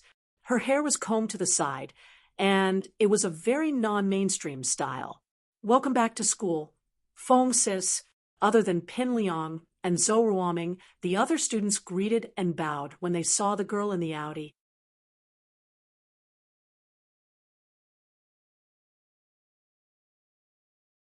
Chapter 4:02, the last of the Big Four. It's the invincible beauty of the universe. Big sis Xiao Xiao. The group sweated, but they repeated it anyway. Lil sis Xiao Xiao is back.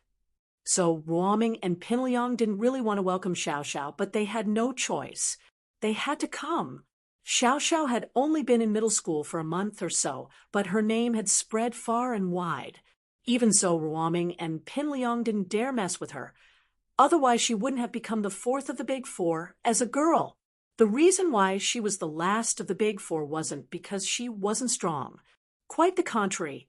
She was even fiercer than Pin Liang and Zhou Ruoming. Drinking, racing, fighting, and using knives in the first year, this fierce girl was the last because she was the youngest. Fortunately, Xiao Xiao left soon after and became a legend in the school. Otherwise, Zhou Ruoming and Pin Liang would have been crushed by her, being suppressed by a little girl. Where would their faces go? How could they endure this? It wasn't easy for the fierce girl to leave, and after a few years of freedom, Lin Yi came along and crushed them. But because of Lin Yi's existence, Zhou Ruoming and Pin Liang didn't mind Xiao Xiao's return at all. They really wanted to see what would happen when the fierce girl fought with Master Lin. Would the Feng girl castrate Lin Yi with one slash? So Ruoming and Pin Liang were looking forward to it. Why is it still you guys? Hasn't there been any strong characters in Songshan's first school these past few years? Xiao Xiao probed. There is, but he doesn't give a shit about us. I won't lie to you, Lil Sis Xiao Xiao. He took care of me and Liangzi, and Songshan's first school is his world now. No one dares do anything to him, even his followers super strong. So Ruoming didn't hesitate to belittle himself in order to make Lin Yi and Xiao Xiao fight, making Lin Yi sound so strong. I told him to come welcome Lil Sis Xiao Xiao, but he's busy hitting on girls and doesn't have time for us. Yudafa and the others looked at Zhou Ruoming with disdain. This guy didn't even tell Lin Yi.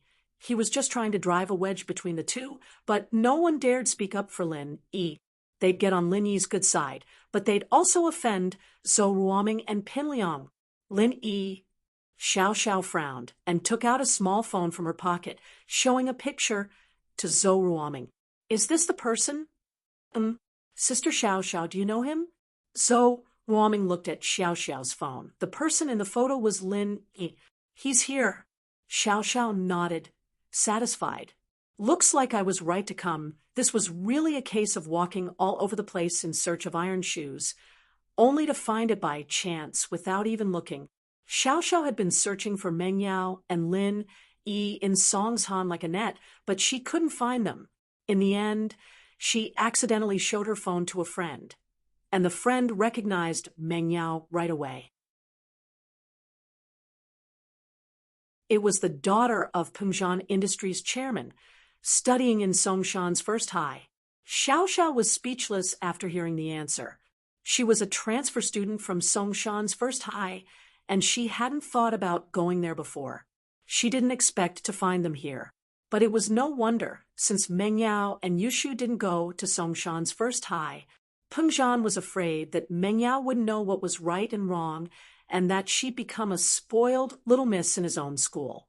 So he sent her to a public middle school first, and then to Songshan's first high. And so, Xiao Xiao had never seen Meng Yao or Yushu before, much less Lin Yi, who'd just transferred here not too long ago. After hearing Xiao Xiao's words, Ruoming and Pin Liang were like two oppressed refugees who saw the light at the end of the tunnel. So Xiao Xiao was here to get even with Lin Yi? That was great. They couldn't do anything to Lin Yi, but Xiao Xiao could. Yeah, Lil Sis Xiao Xiao, do you have a grudge against him? Pin Liang asked. A grudge? Xiao Xiao blinked. Did she really have a grudge against Lin Yi?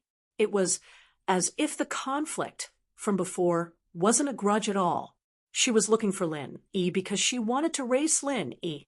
After being looked down on by Lin Yi, she felt a little indignant, but still said, I guess so. So Ruoming and Pin Liang's faces lit up. With Xiao Xiao taking care of Lin Yi, they could just sit back and watch. Xiao Xiao locked the car and strutted into Songshan's first high, with Zhou Ruoming and Pin Liang following closely behind her. Tell me about Lin Yi, why don't you? He's hitting on girls? What girls? Xiao Xiao asked Zhou Ruoming and Pin Liang as they walked. Xiao Xiao was a little confused. Wasn't Lin Yi Meng Yao's bodyguard? How was he hitting on girls? Could it be that he was with Meng Yao? He's really close with the commoner beauty of our school, Tang Yun. She didn't come from here in middle school. She only came here in high school. Pin Liang said.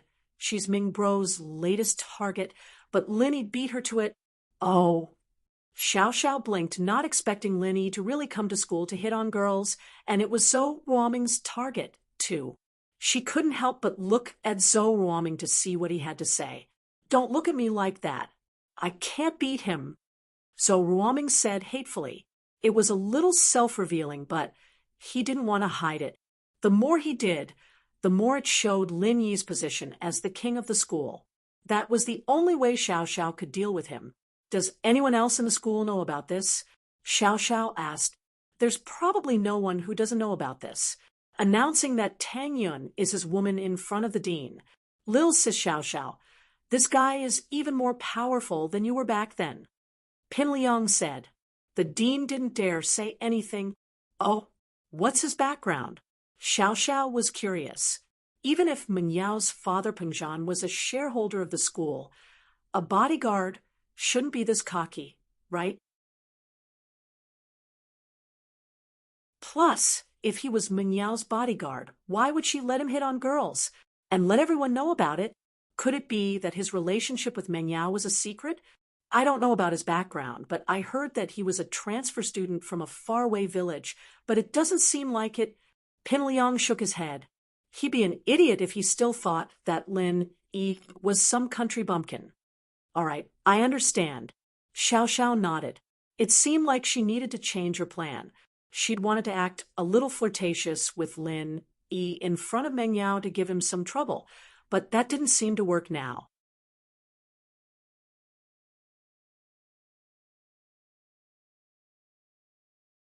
Chapter 403.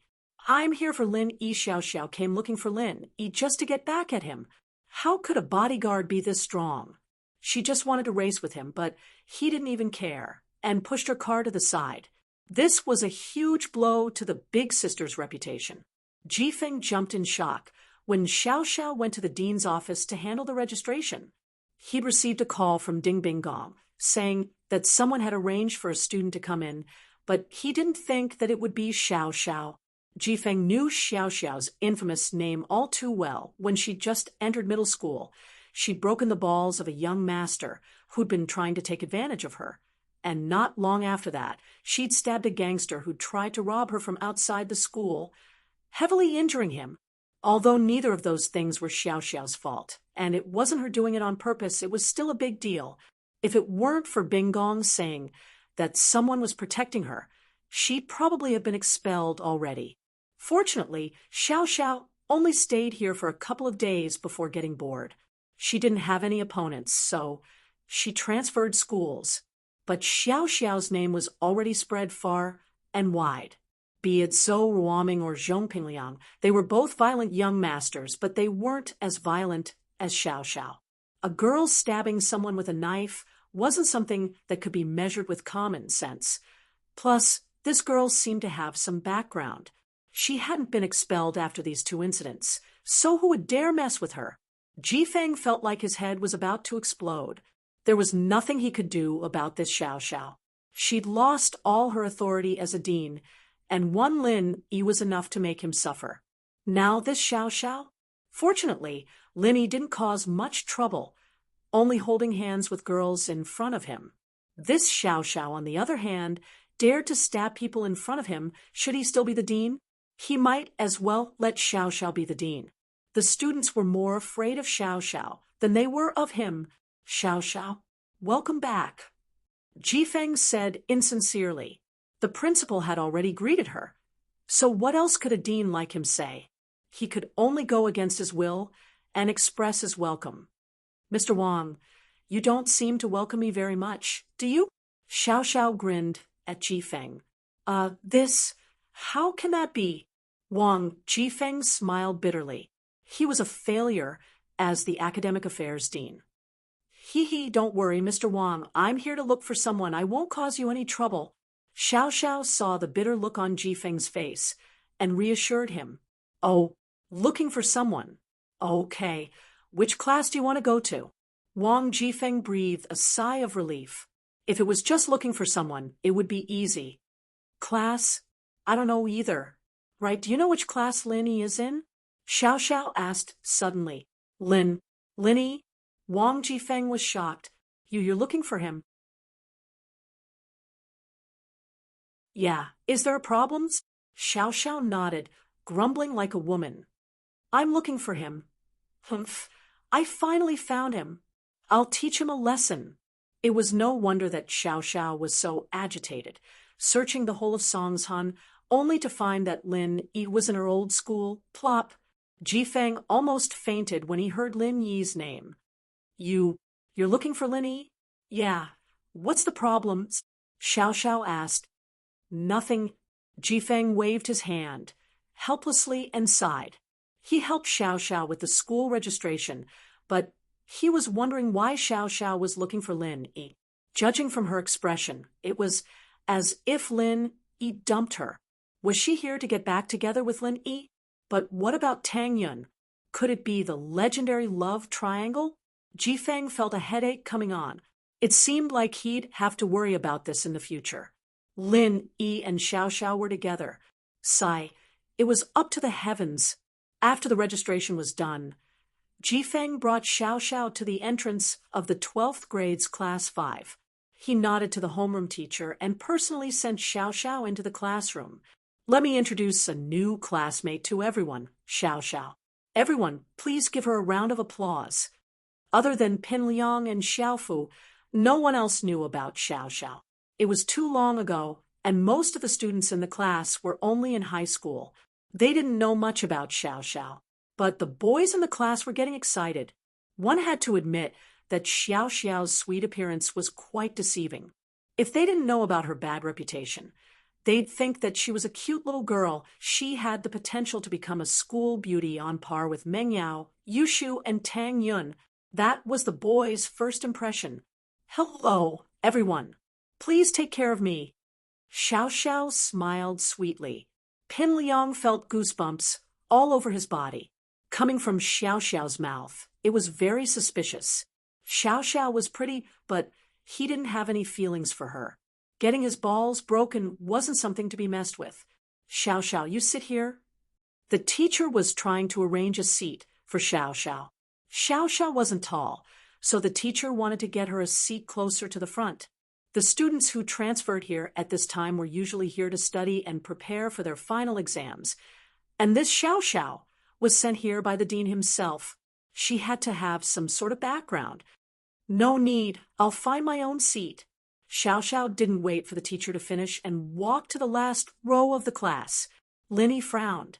He'd felt that this Xiao Xiao looked familiar, and now that she was walking towards him, he remembered something. This girl, wasn't she the Audi TT girl he met at the food street the other day? She wasn't dressed up as exaggeratedly today, much cuter than that day, but if he looked closely, he could still recognize her.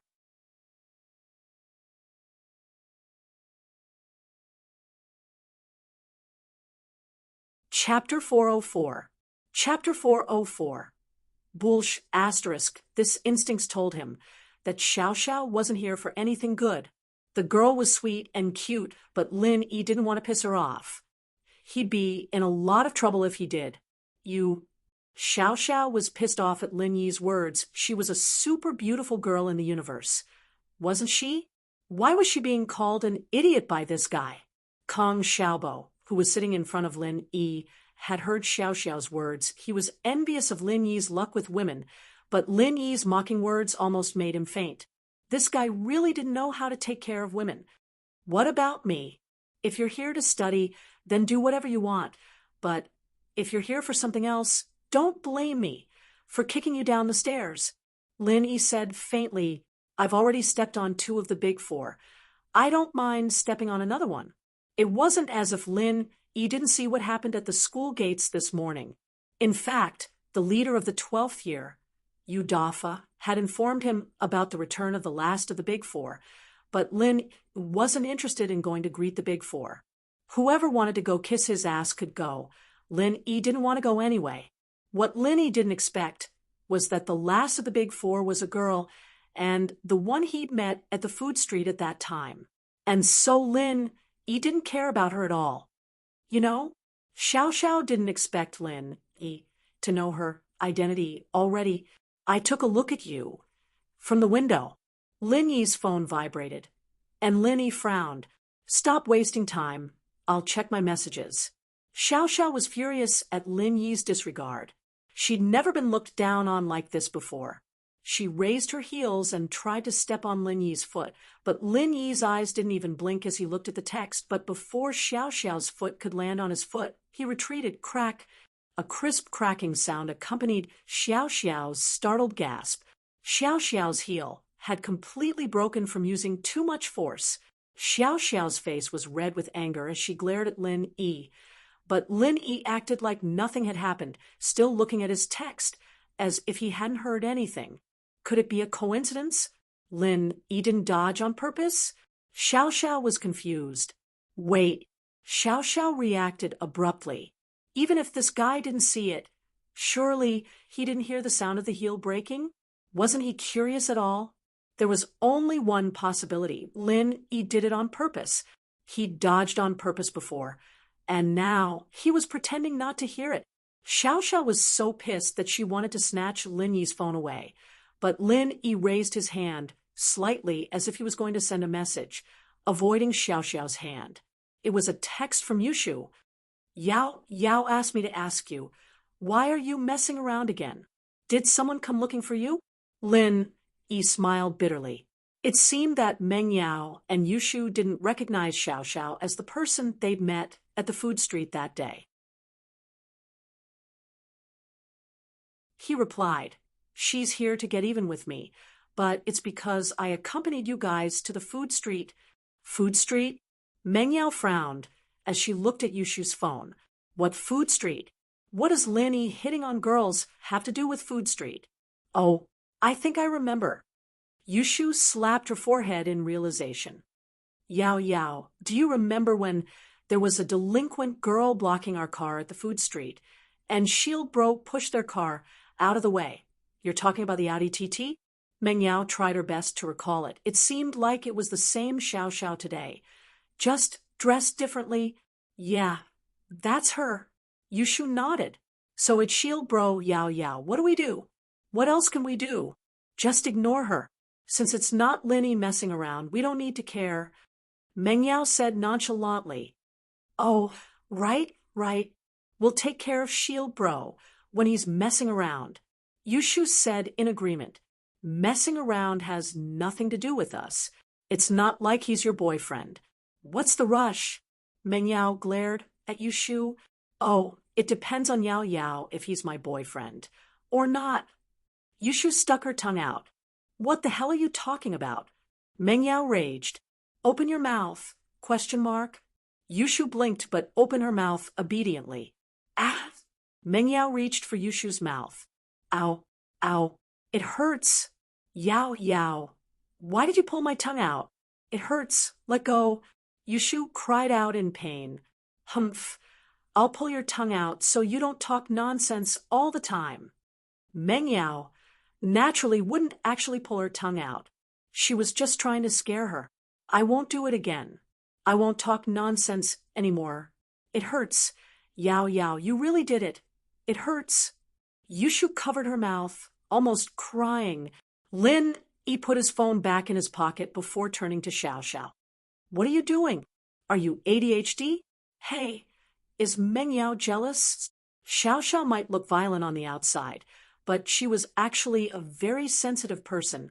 She looked at Meng Yao after Lin Yi sent the text and saw that Meng Yao had lowered her head.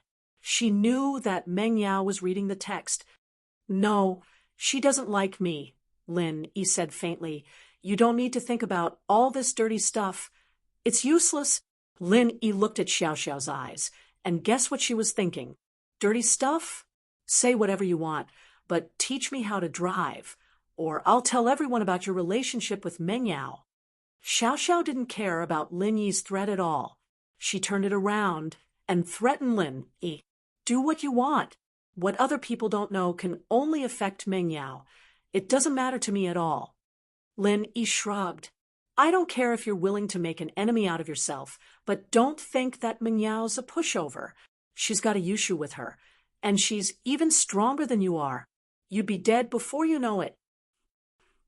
Xiao Xiao glared at Lin Yi hatefully. Her threat didn't work, so she could only give up. She'd never met Yushu in person before, but she'd heard of her name a long time ago. Her brother was the head of the Songshan 4, and he was way higher than her, a big 4. Xiao Xiao didn't want to provoke someone like that unless she had a huge grudge against him. She wanted to scare Lin Yi into submission, but he didn't care.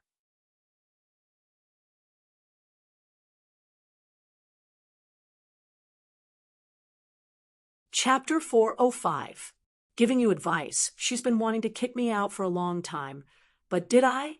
Lin Yi looked at Xiao Xiao like she was an idiot. Her dad's the one paying my salary, not her. Can you stop asking stupid questions like that in the future? Just tell me, are you going to teach me how to race or not? Xiao Xiao humphed. I don't know how to race. Lin Yi shook his head. I just got my license this month. Take a look if you don't believe me. With that, Lin Yi took out his license and put it in front of Xiao Xiao. Xiao Xiao was speechless. She looked at the date on the license. It really was this month, but she didn't believe what Lin Yi was saying. You didn't need a license to drive. All right, Lin Yi, we'll see. Xiao Xiao said hatefully. Ha. Lin Yi didn't take Xiao Xiao's words seriously at all. After the first class, Xiao Xiao called Pin Liang out of the classroom. Lil sis Xiao Xiao, how's it going? Did you deal with that Lin Yi guy? Pin Liang was actually even more anxious than Xiao Xiao. He'd wanted to ask Xiao Xiao if there was any progress, but he didn't dare to just go look for her if she didn't want to. Now that Xiao Xiao was looking for him, naturally he had to ask. It's not that easy. This guy doesn't listen to reason or force. Xiao Xiao said hatefully, do you know what his weakness is?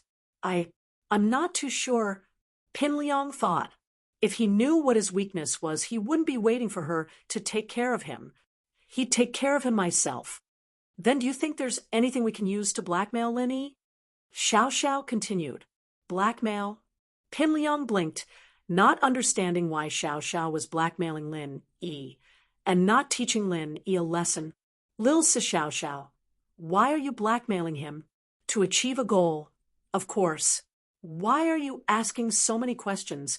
Do you know or not? Xiao Xiao frowned impatiently, evidently not wanting to talk about this topic with Pin Liang. If you're talking about blackmail, I can't think of anything right now. Maybe I'll go back and think about it, then talk to you. Pin Liang hesitated for a long time, unable to come up with a reason. All right, go back then. Xiao Xiao was speechless. How come this Pin Liang didn't know anything? Naturally, she didn't put her hopes on Pin Liang coming up with a solution. It seemed like she couldn't count on him. Boss, what's wrong with her?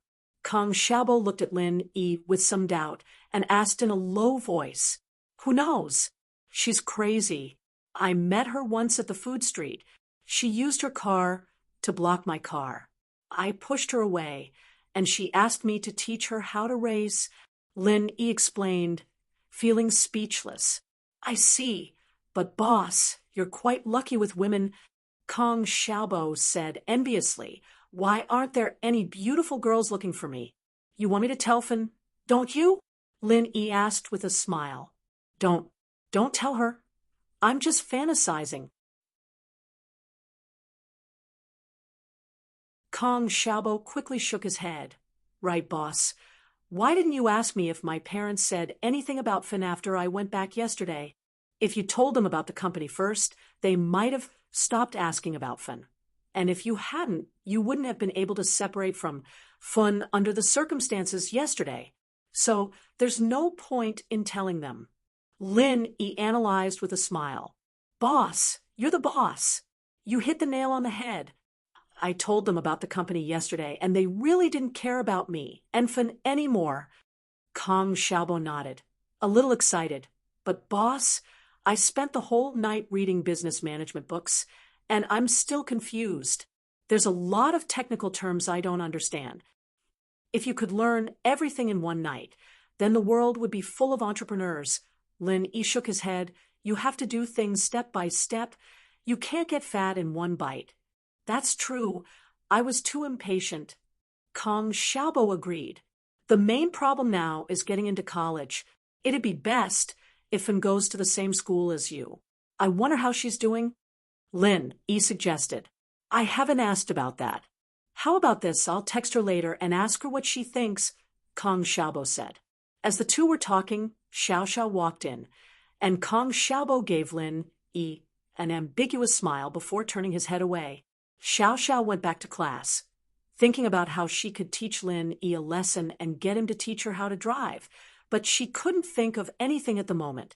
All she could do was stop messing with Lin Yi and stay in a cold war with Lin Yi.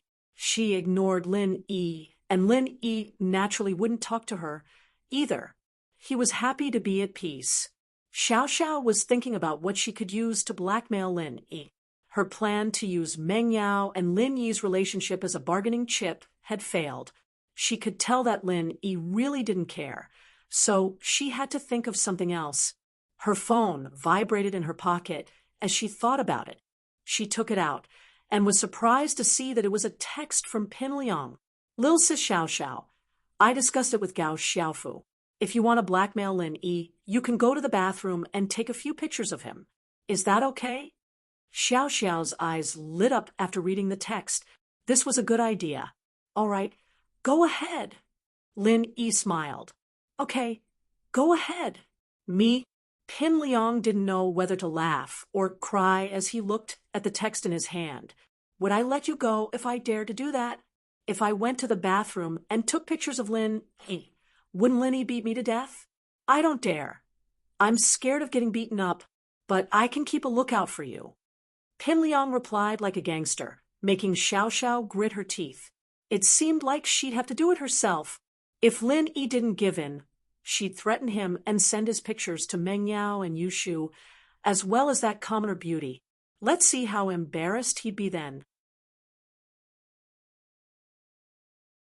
Men were thick-skinned in certain situations, but Xiao Xiao didn't believe that Lin Yi would be shameless enough to let girls see him pee. Yes, it's decided. Xiao Xiao swung her fist in the air as she made up her mind. The class passed and Lin Yi didn't go to the bathroom. Xiao Xiao, who'd prepared herself, was a little troubled. Another class passed and Lin Yi still didn't go to the bathroom. Xiao Xiao was even more troubled. Lin Yi, why aren't you drinking water? Why would I drink water? Plus, what does it have to do with you whether I drink water or not? Aren't you being too nosy? Lin Yi looked at Xiao Xiao, annoyed.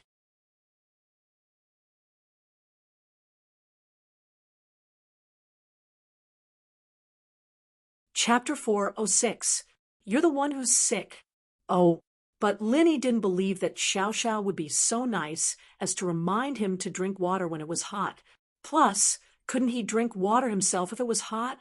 Did he need someone to remind him? Xiao Xiao's words did make Lin Yi a little thirsty. He reached into his desk and pulled out an empty bottle. He'd finished the water he'd bought yesterday. Here. Xiao Xiao quickly handed her drink to Lin Yi, waiting for Lin Yi to take it. Question mark. Lin Yi was starting to think that there was something wrong with this Xiao Xiao. She had to be hiding something. Ugh. Xiao Xiao felt that she was being too friendly, and it was normal for Lin Yi to be suspicious. We're desk mates, after all. My teacher said that desk mates should help each other out. Lin Yi would be an idiot to believe her bullshit, but he was indeed thirsty. He took the bottle from Xiao Xiao and was about to open it when he realized that the cap was unscrewed. Lin Yi frowned. Xiao Xiao wouldn't have done something to the drink. Would she? She wouldn't do something that tasteless. Would she? Xiao Xiao blushed when she saw Lin Yi's hesitation. I had a sip this morning. Lin Yi was speechless. No wonder the cap was unscrewed. But it wasn't that easy to harm him. Ever since he started practicing the art of dragon mastery, Lin Yi's sense of smell and taste had gotten even sharper. He could even detect poisons in food and water. Are you sick? Hepatitis B or AIDS? Lin Yi asked as he took Xiao Xiao's drink. Xiao Xiao was so pissed off that her organs almost exploded. She had hepatitis B and AIDS? What kind of joke was that? She was a pretty girl, wasn't she? If someone else were to drink the water he'd taken a sip from, they'd probably go crazy fighting for it. And this Lin Yi was being so picky, ask some strange questions. Of course, this was under the assumption that people didn't know Xiao Xiao's personality. If they did, they wouldn't even dare drink her water. Wouldn't that be suicidal? You're the one who's sick. Xiao Xiao exploded. Illiterate. Haven't you read the science reports? Even if there are hepatitis B and AIDS, they can't spread like this. Oh, Lin Yi smiled faintly. He didn't expect this chick to know so much. He opened the bottle and secretly tasted it with his tongue. When he found that there was no difference, he swallowed it. He drank half of it and stuffed the remaining half directly into the desk. I've drunk it. You don't want it anymore? Give me the rest. Xiao Xiao wasn't planning on drinking anything that Lin Yi had drunk from. How could she keep drinking something that had been drunk from another boy? However, Lin Yi's words made her very indignant. He had clearly drunk her drink, yet he was still so arrogant and took the rest as his own. Wasn't this too shameless? No, I'm thirsty. Xiao Xiao wasn't going to let Lin Yi have his way. She grabbed the bottle from his desk and twisted the cap open, chugging the rest of the bottle down her throat before glaring at Lin Yi, panting. She almost choked to death.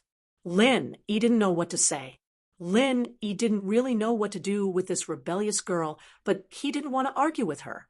If she wanted to drink it, then drink it. As long as she didn't cry and puke like the Miss Xiao Xiao didn't think much of it when she drank it, but she regretted it after. How could she drink something that Lin Yi had drunk from? Her first kiss? Humph. Just you wait. I'll show you when you need to pee. Xiao Xiao was different from the Mississippi. She didn't like it, but she wouldn't dwell on it. She was just a little annoyed. He tossed the empty bottle into the trash can at the corner of the classroom, only for it to land on Pinliang's head with a loud bang. Ah! Pinliang screamed as he stood up, gritting his teeth. Motherfucker! Who was it? Who threw it? Do you want to die? Do you want to die? Pinliang was forced to switch seats by Lin Yi, and he sat in the right corner of the classroom. The trash can was not far behind him.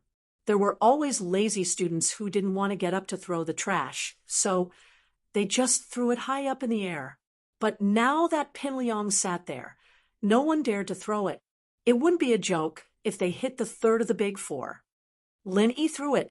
Xiao Xiao rolled her eyes as she pointed at Lin Yi. She wanted to cause a conflict between Lin Yi and Pinliang, causing some trouble for Lin Yi. If she admitted that she threw it, Pinliang would probably just sit back down and swallow his grievance. Wah! Pinliang paused, the anger on his face frozen. He felt a little awkward. She wanted him to cause trouble for Lin Yi? He didn't dare do that. Someone as strong as Heibao Bro was crippled by Lin Yi, and his only hope was Zhang Naipeo. Before Naipeo came back, he wouldn't start a conflict with Lin Yi. Pin Liang put away his anger and said awkwardly, "It's fine." His anticlimactic performance was a little embarrassing, but it was better than getting beaten up. He'd been beaten up by Lin Yi a couple of times already, and he'd lost face in front of his classmates. One more time wouldn't make much of a difference. "I didn't throw it. If it were me, I wouldn't have thrown an empty bottle. Your head would have burst open a long time ago." Lin Yi said faintly. "Huh?" Pin Liang paused. Lin Yi's words were arrogant, but Pin Liang didn't doubt the veracity of Lin Yi's words at all. Lin Yi had no reason to lie to him. There were many situations where Lin Yi didn't have a reason to teach him a lesson. He could have just sent him flying with his chair.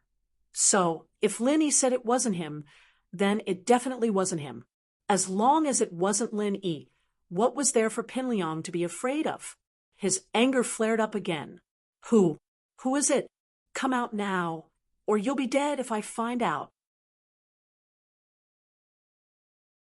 Pin Liang's behavior made everyone in the class look down on him. He'd lost his temper when he heard that it was Lin Yi, but now that Lin Yi said it wasn't him, he was starting to get angry again. But even so, the students didn't dare say anything. After all, Pin Liang didn't dare do anything to Lin Yi. But that didn't mean he wouldn't do the same to other people. "Yao Yao, who threw the bottle just now? Did you throw it?" Yushu spoke up at that moment, but she purposely raised her voice so that Pin Liang could hear her. "You're tuning into the Mystic Fist YouTube channel. Don't forget to subscribe and join us on this journey to catch the most captivating stories.